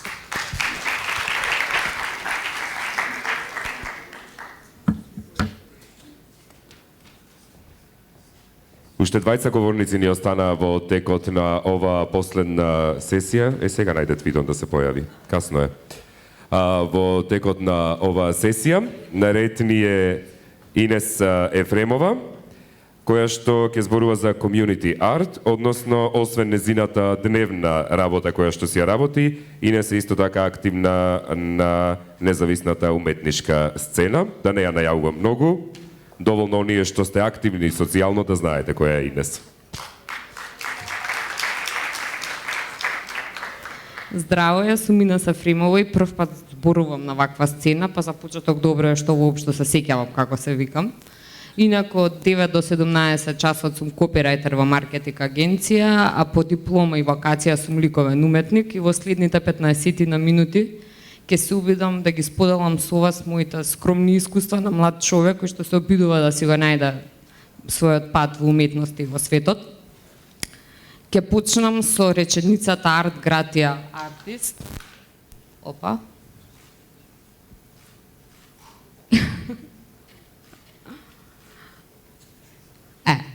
Океј. Значи, тоа е слоган што го придружува лавчето од најавната шпица на метро Голден Мајер филмовите. И инаку француска сентенца која во превод би значила нешто како уметност поради уметност. Тоа подразбира дека уметноста нема никаква морална или утилитарна функција, дека уметничкото дело нема обврска да комуницира со публиката, дека нема општествена одговорност и дека не треба да се користи од јавноста, поинаку дека постои сама за себе и поради себе. Океј. Ова 19 вековно романтичарско уверување до ден денес се провлекува во светот на уметноста. Можеме да го почувствуваме во стерилноста на галериите, во затворените уметнички социјални кругови, во изложбите на кои што постојано ги гледаме едните исти луѓе, едните исти автори. Како уметноста на вистина да е некој изолиран свет во вакуум и мене лично тоа не ми се допаѓа. Од друга страна, маркетингот има за цел да допре до што поголем број на луѓе. Целта на рекламата е да влезе под кожата на што поширока публика. Кога кампањите се неуспешни, луѓето како мене остануваат без работа и тоа нормално не ми се допаѓа, но од друга страна ја сакам адвертајзинг идејата дека преку слика, збор, мелодија можеш да допреш до огромен број на луѓе, да се поврзеш со нив. Инаку, дефиницијата за community art или уметност на заедницата, за кој благодарам на Википедија, вели парафризирам, уметност на заедницата е уметничко делување во општествен контекст. Тоа се карактеризира со интеракција или диалог во заедницата. Често е поттикнато од желба за социјална промена, обично е мултидисциплинарно и вклучува луѓе од разни сегменти кои што не се директно поврзани со уметноста. И ако своето достигашно творештво и мотив за создавање би требало да го поврзам со некоја дефиниција, тогаш дефиницијата за уметност на заедницата ми е најблиска. Најмногу затоа што цврсто верувам дека уметноста е жива само тогаш кога воспоставува комуникација со оној што ја восприема. Што пожива комуникација и што поразновидна и поголема публика, тоа подобро. Не ми се допаѓа ексклузивноста на уметничкиот круг, која што лесно се претвара во елитизам, арогансија и умртува уметноста. А токму со такво нешто се соочив како тази дипломец на Факултетот за ликовни уметности. Знаете, додека студирате, убедени сте дека е доволно само квалитетно да творите и вратите на галериите и институциите ќе ви бидат безусловно отворени, така барем научена на академија. Па голем е шокот кога ќе сватите дека веројатно со години делата единствено ќе ви бидат изложени во сопствениот дом и единствената публика ќе бидат вашата мајка и комшиите. Дури ако имате среќа да ќарите некое спонзорство или термин за изложба од Министерството за култура, тоа обично подразбира огромни компромиси, да не речам деградација. Сепак не сум човек кој што сака да се жали без да действува врз она што има желба да го промени. Па затоа решив дека е време да побарам алтернатива и многу брзо најдов колеги и креативци со кои што го делевме истиот проблем и ја имавме истата желба. Така се собравме 17 истомисленици, велам истомисленици, а не уметници, затоа меѓу нас имаше и луѓе кои што не беа директно поврзани со уметноста. И ја организиравме ова. Да. И ја ајде, збориме. Сега се слуша боле? Океј. И значи така ја организиравме, се собравме 17 луѓе, ја организиравме групната изложба Простор. Ова изложба се одржа во семејната куќа на моите баба и дедо, но можеше да биде било каде, важно беше дека бевме заедно, дека се собравме да создаваме и дека имавме желба да го споделиме тоа. Од сегашна перспектива можам слободно да речам дека изложбата Простор беше успех, затоа што беше целосно самофинансирана од учесниците. Немавме апсолутно никаква институционална или медиумска поддршка, а сепак изложбата ја посетија над 500 луѓе во една вечер, што е приличен успех и прилична бројка за македонски услови. Изложбата заврши со забава која што траеше до 8 часот изутрина. Еве дел од веселите луѓиња кои што се забавуваа на изложбата. И значи, она што е важно, она што го свативме и што верувам го покажавме, дека за уметност нити се потребни кој знае какви средства, грантови, амин од институции, власт, галерии, дека е доволна желбата да се изразиш, да создаваш и тогаш буквално секое место ти станува сцена, галерија, простор каде што може креативно да комуницираш.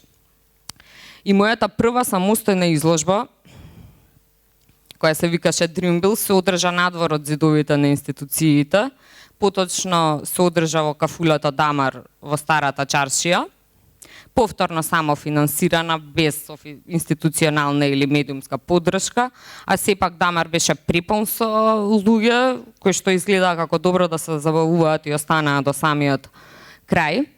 Инаку изложбата беше всушност интерактивен перформанс, каде што мојата пријателка и јас ги повикавме присутните да сликаат врз нашата облека. Значи ги заменивме улогите.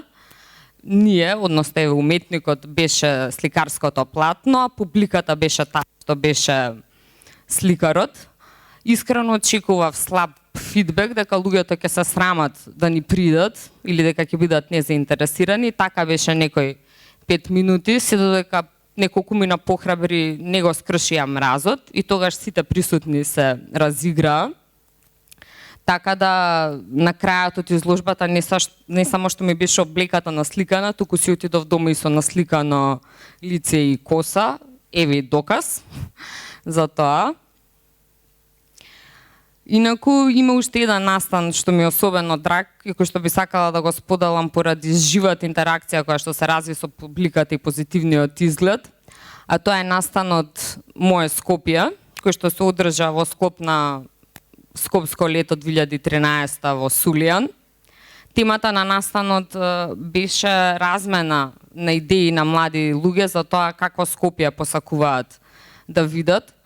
Конкретно моето дело беше една голема мапа на градот Скопје и постит ливчиња на која што присутните можеа да запишат каков објект, градби или јавен сервис сакаат да видат во Скопје и тоа ливче со својата желба да го залепат на мапата, а да и како награда за трудот си добиваа колаче.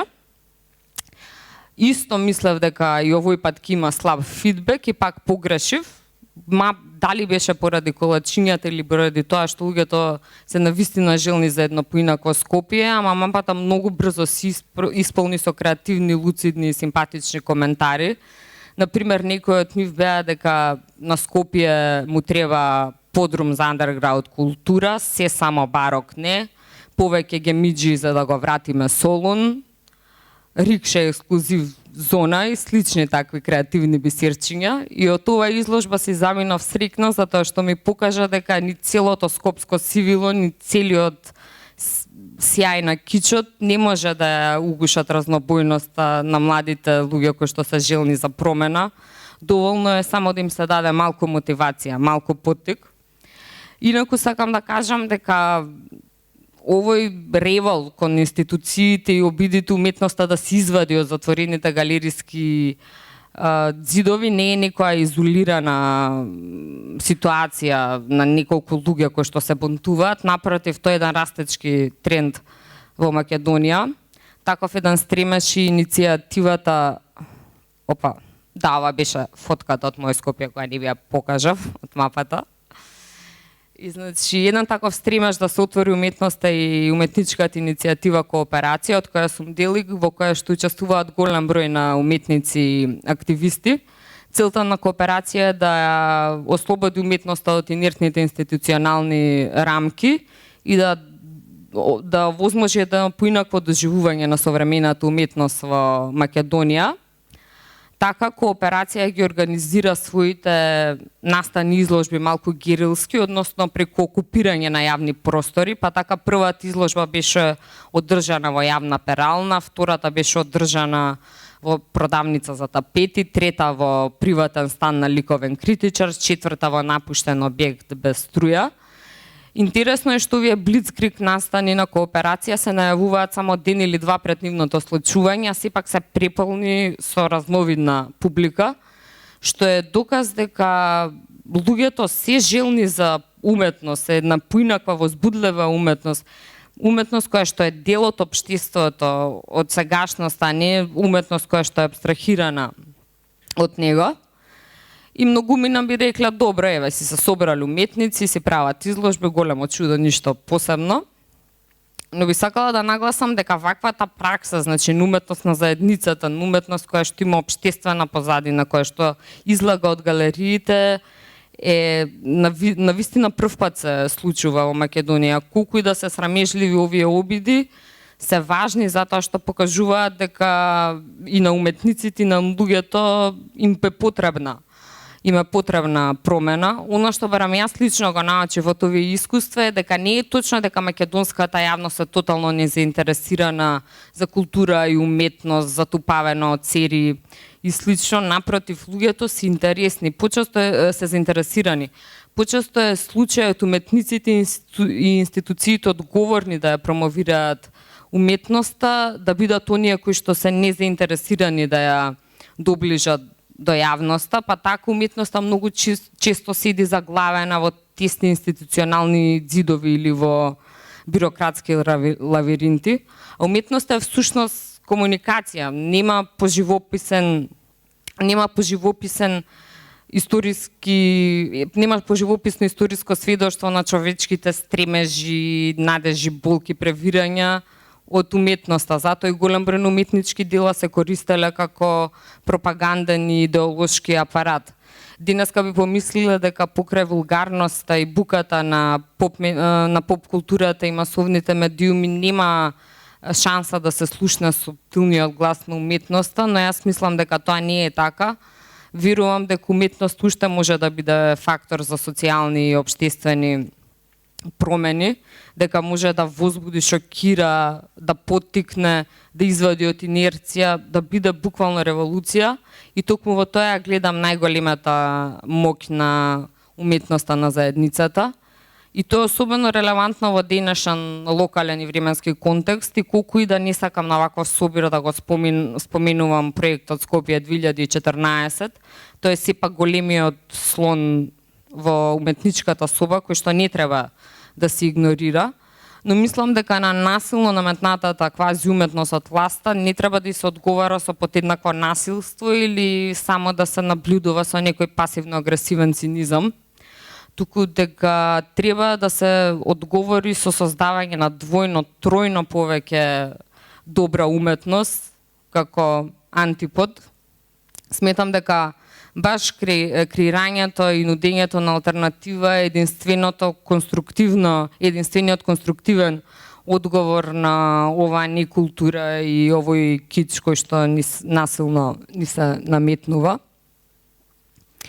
И сметам дека моите години искуства не ми дозволуваат, би било неблагодарно, мислам, сега да делам тука некои мудри совети или готови решенија, затоа што лично и јас ги немам, но можам само да го споделам оно што досега, еве да речам, го согледав, а тоа е дека најуспешниот начин да промениш нешто е да действуваш. Значи, најсилната критика се токму делата. Се токму делата и дека треба да критикуваш со тоа што ќе понудиш алтернативи и решенија. Во случајот на мене и моите соработници, тоа беше пронаоѓањето на алтернативен јавен простор кој што изложувавме, создававме. И не само што го најдовме тој простор, туку успеавме да создадеме и уметност која што не е безживотен музејски експонат, туку напротив уметност која што комуницира со публиката, уметност која заедно ја состававме со публиката. И јас лично не можев повеќе да очекувам од тие настани. Така да на моите колеги, на сите оние кои што создаваат, би им порачала да не се обесхрабруваат какви да се условите на уметничката сцена. Факт е дека имаат моќна алатка во своите раце, затоа што уметноста, кога зад нас стои доволно добра идеја, е многу заразен и моќен вирус. така да нека не се задоволуваат со трошките кои што им ги фрлаат институциите и застарените ограничувања и дефиниции, туку нека бидат храбри, нека бараат алтернативи, а решенијата вака или онака ќе дојдат. На крајот би сакала да финиширам со цитатот еден автор кој што многу го почитувам, Нил Гајман. Тој вели дека дури кога нештата се тешки, треба само да продолжиш да создаваш уметност, така да, создавајте добра уметност, а вака или онака ќе си го најде патот. Ви благодарам за вниманието. Ти благодариме ние тебе, Инес. Дали има некакви прашања кои што сакате да ги поставите или? Имаме овде, Ирена, микрофон само да донесиме, имаме и таму. Горе ништо не гледа, има и горе. Јеј! Чекај, ќе почекате. Трети поред, Ирена. Инес те следам многу долго и многу си инспиративна, прво тоа морам да ти го кажам и ме интересира колку мислиш дека владее елитизмот во Македонија? Мислам во уметноста. Во елитизмот во уметноста? Да. И такако. И такако. И за тоа се одговорни, мислам, самите уметници. За жал, инаку да. И сите овие нешта што ги спомнав, значи, настаните беа и такако мотивирани, баш од револтот спрема тој елитизам. Така да, дефинитивно влада. Толку имам да кажам. А како можеме да го прикриеме и да ги преусмериме како уметници? Мислиш дека можеме да влијаеме? Пошто нели знаеме и свесни сме дека комерцијалата завзема голем замав. Да, па знаеш, јас веќе не верувам во толку остра поделба помеѓу некоја, не знам, висока уметност и комерцијална или, не знам, масовна уметност и мислам дека тоа е еден вид на елитизам. И сметам дека уметниците треба малце повеќе да учат од маркетингот, значи да почнат да ја воспримаат неговата заразност, неговите методи. Се разбира со тоа што ќе ма придодадат суптилната и хуманата страна на уметност и дека тоа би била некој вин-вин ситуација, кога би знаеле малце подобро да се промовираат и тогаш и ќе се отворат и кон публиката и публиката би била многу позаинтересирана за уметноста општо. Фала. Ваму лево прашање имавме. Thank you for the presentation and congratulations for all of your projects that you have done around. Thank you. I was actually very interested on the map with the feedback. What have happened after that? Because, as you said, art can be an agent of change. So I was thinking, have you shared that with the mayor of Skopje, for example, or make out of it like a painting where you can hang in the municipality or somewhere and say to the decision makers, this is what our citizens are thinking of this city and this is how it should be. So like making or mixing together art as an agent of change and activism as well. Just an idea, but probably you already thought of something else. No, that's actually a great idea because all that I did with the comments was posting them on Facebook and Twitter and nothing more. And actually it was my bad, yeah. Maybe I should have done what you said. Yeah, in order for the art to have, that is the comments to have effect. But yeah, great idea. Добро, горе прашање имаме. Микрофонот горе. Само кажете број на микрофон кој е. Добро. Слушаме? Да.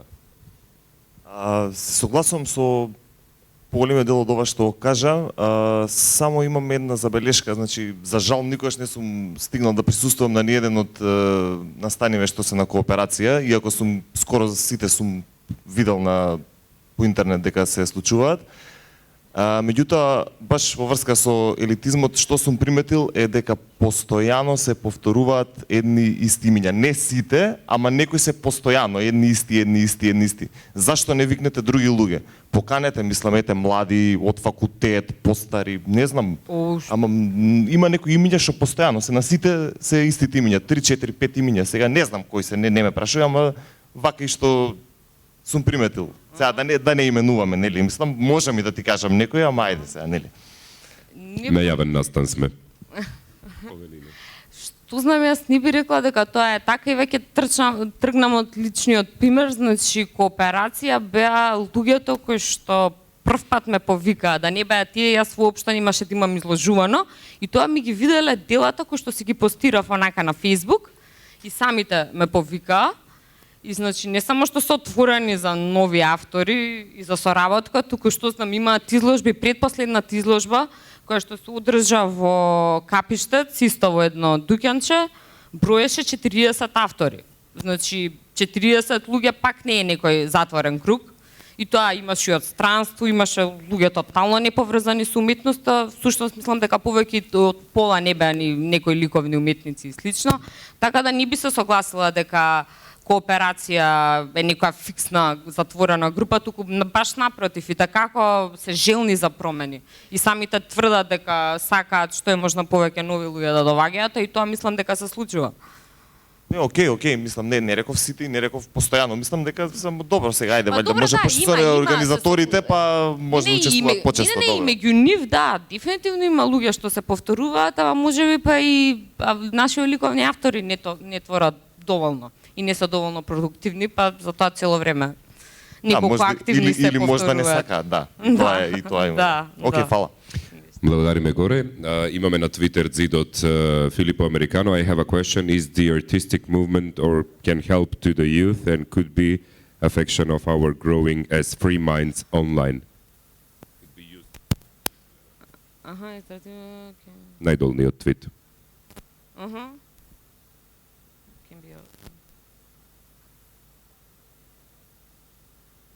Well, yes, definitely. I don't know, that would be my answer, yeah. Уште еден твит, уникатна уметност или креативна интерпретација? Што, искрено, баш и не си го...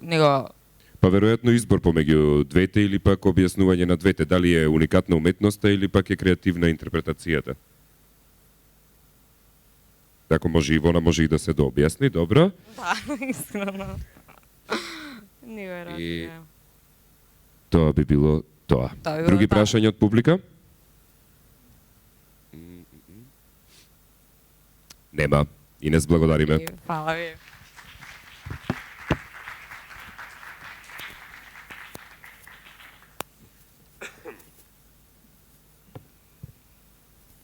Стигнавме и до последното предавање, или повеќе нема да биде предавање, туку повеќе ќе биде како комуникација меѓу мене и следниот гостин, кој што гостин е, впрочем, и носечки дел на она што се нарекува Забава вечерва во новата сала во Борис Трајковски, која стартува во 23 часот и ќе имате можност да следите благодарение на влезниците кои што си ги добивте на пултот за регистрација.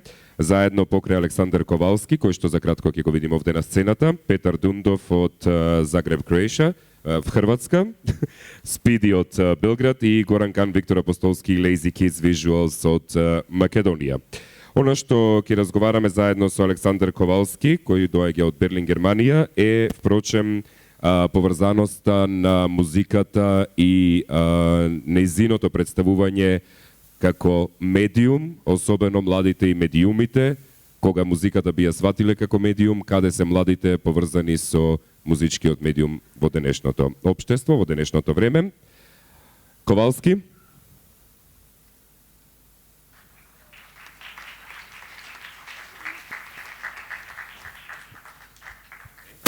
Hello.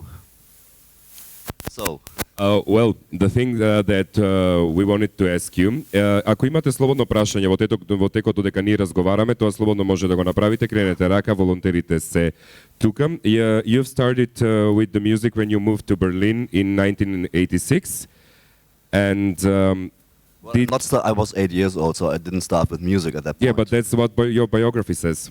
Yeah, but I didn't start with music. I moved with my parents in 86. I was 8 years old. But I think because of Berlin, I got in touch with electronic music and techno. Because in Berlin, you have a lot of options and a lot of clubs. And your first gig was much later, First gig was at 1990? Trezor. It was in 97, I think, or 98, yeah. Sometime it's around that. Treasure Club or something? Yeah. Yeah, maybe. Yeah. Okay, so did you acknowledge music then as a medium that you were using so you can connect with the youth, or Not really. For me, it was like I discovered music, and when I started making music, it was like a coincidence. I bought an Amiga computer just to play video games. And it was like a tracker software. A lot of people programmed music on an Amiga 500 at that point. And the guy I bought the computer from, he had also like tons of of this, you know. And I checked the software and I found this tracker. I was like, okay, that's interesting. Someone reprogrammed Depeche Mode songs in that. And I was like, okay, this is the kick drum, this is the melody, there's a hi-hat. And I cleared everything and I tried to just do something with it. When you try to make a difference then and nowadays, what do you think of music nowadays? Can you use your music, for example, as a medium so you can connect with the youth? Can your music be used as a medium for some kind of activism or anything? Yeah, I think so, because these days it's much more easy to find an audience for your music. Because like back in the days, I started buying records when I was like 16 or something, so it's like 20 years ago. And at that point, when I wanted to find music, I really had to read magazines and go to the record shops and check labels and everything. And these days, just go to the internet, check Facebook or Twitter or whatever, and you got tons of information.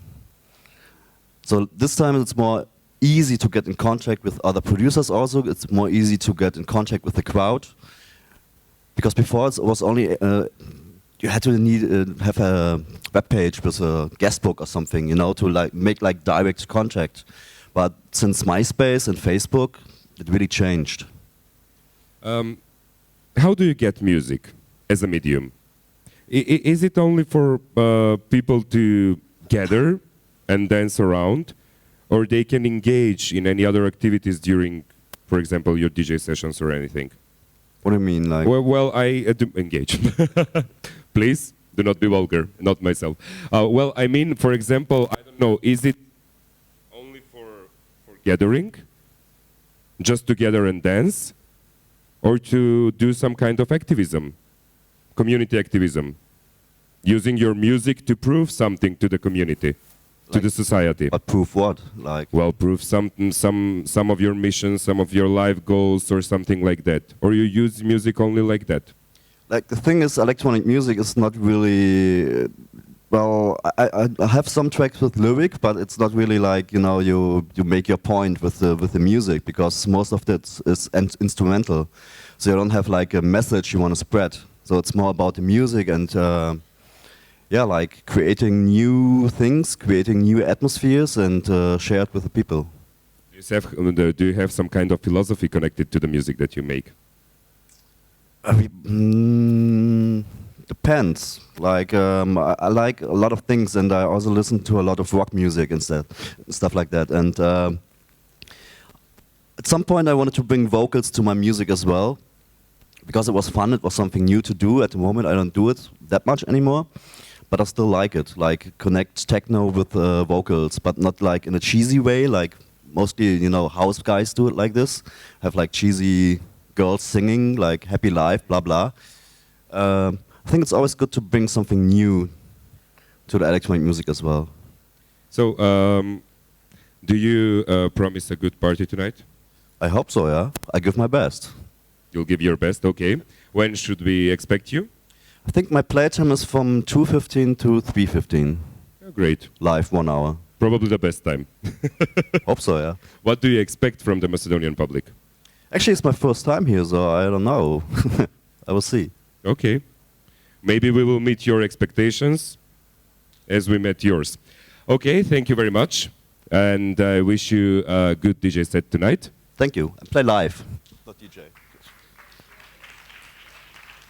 Aleksandar Kowalski, prašanje. Okay, I have a question. It's I saw on social network that you last night have a gig in Berlin, right? Yeah. And you made some special live set for that. Yeah, that's a different project I have. It's called D-Funk.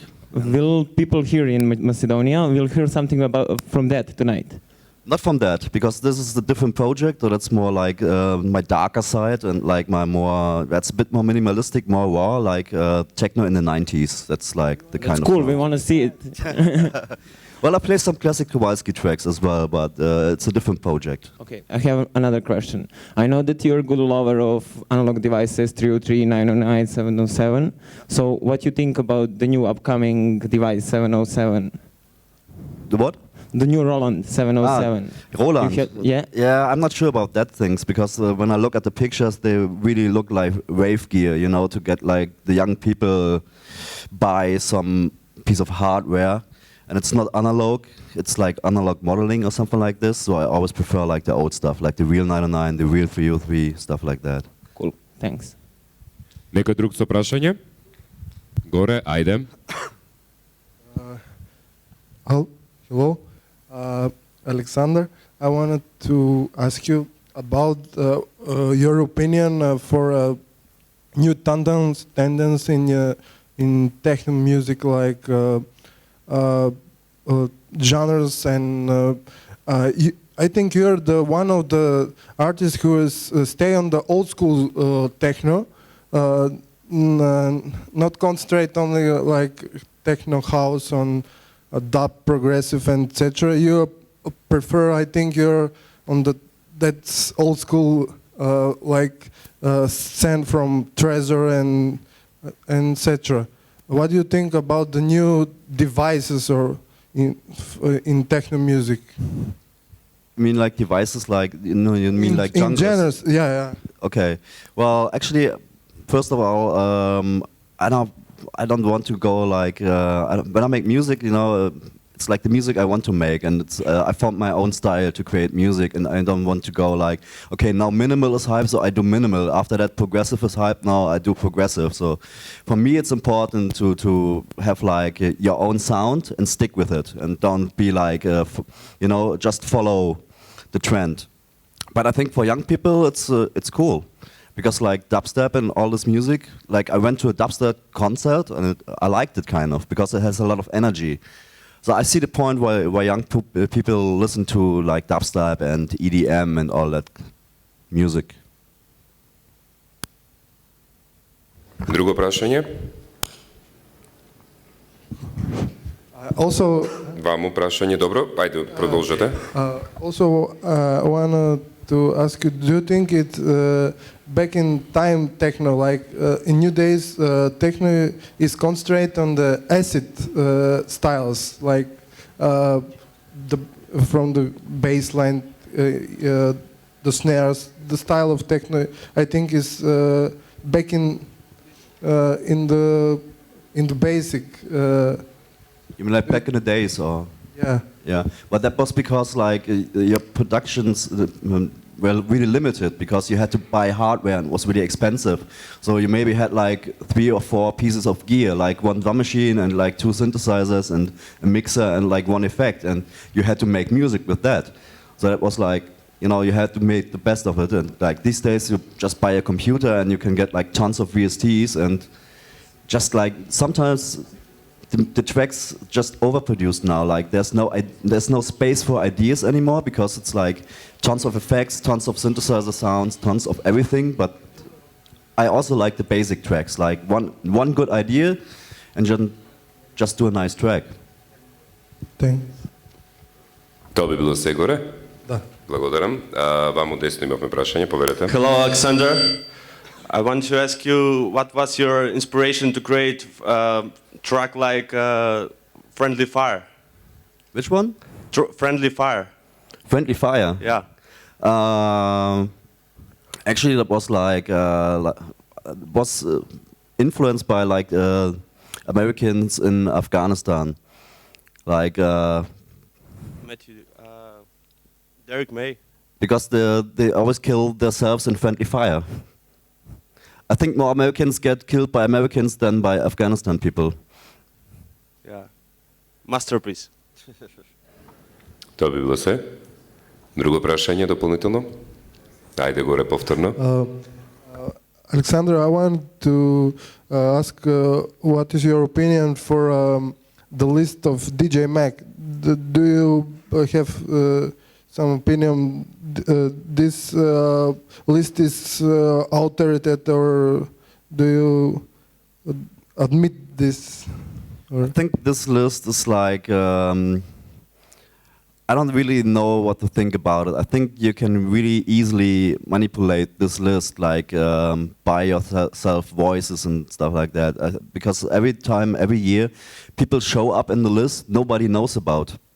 And I'm pretty sure they're not getting that much votes, so I think they just buy votes. And because of that, they get into the list, and because of that list, they get bookings. And I think, yeah, it's just a promotion tool these days to get bookings.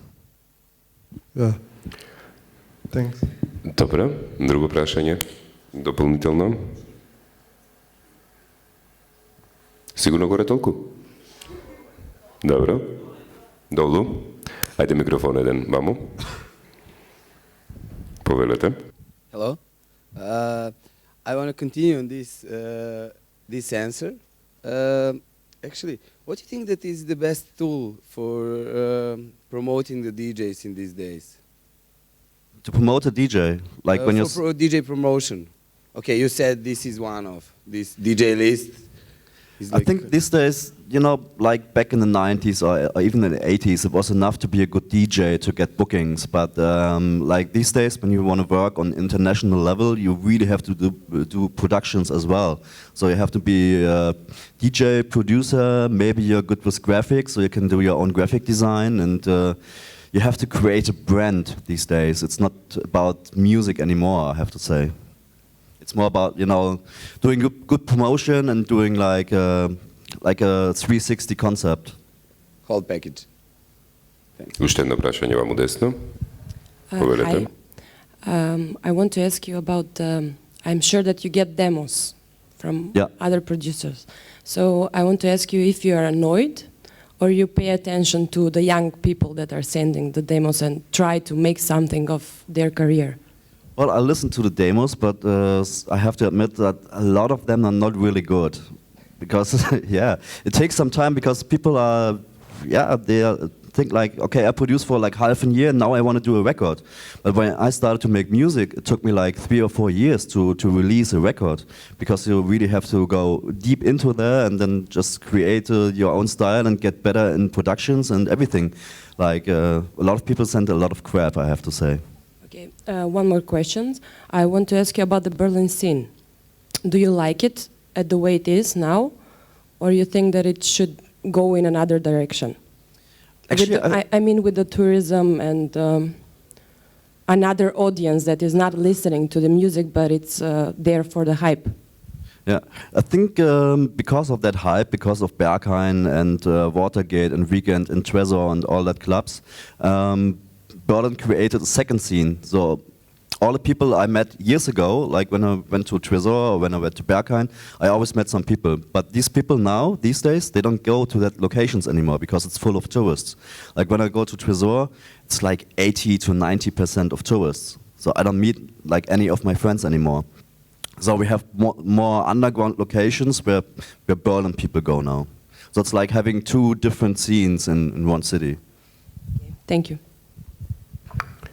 Друго прашање? Ајде горе повторно. I want to ask you what kind of equipment using on your setup? Like to produce or? On the gig, on the DJ performance. On DJ performance, I play with Tractor with 2 X1 controllers and the Audio 10 sound card. And I play like 4 decks and I have a lot of loop set and my cue points. So it's like I rearrange the tracks. And when I play live, I think it's also because, you know, I'm used to play live. So I'm always like, have ideas in my head like, okay, I like this track, but I would have done it like this and that way. Yeah. And when I play live sets, I use Ableton Live and MIDI controllers.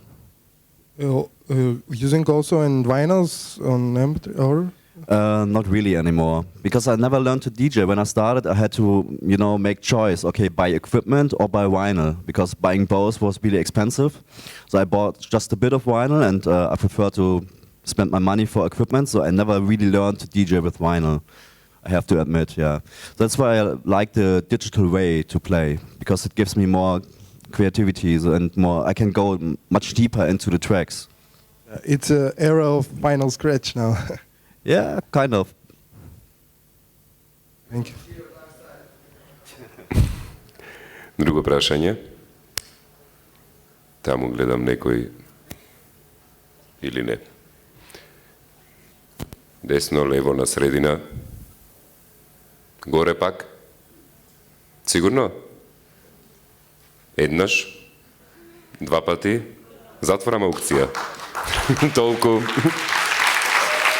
Thank you, Alexander. See you tonight. Можевте да прашувате уште малку, ќе си твитав уште повеќе. Гардеробата ви е до 18 часот. Мене ми останува само да ви кажам дека на крајот проекциите на филмовите се сега од 18 часот. 103, A Love Letter to the Alternative Culture. И од 20 часот The Majority Starts Here. Журка да започнува во 23 часот. Ви благодарам многу за учеството на 9-тата поред конференција токму овде во Младинскиот културен центар и се гледаме следната година на 10-тата каде што ќе видиме за што ќе станува збор.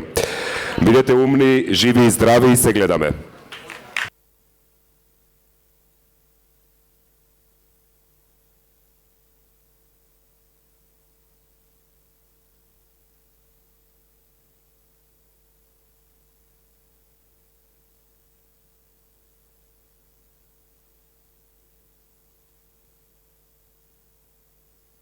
Ej, bravo.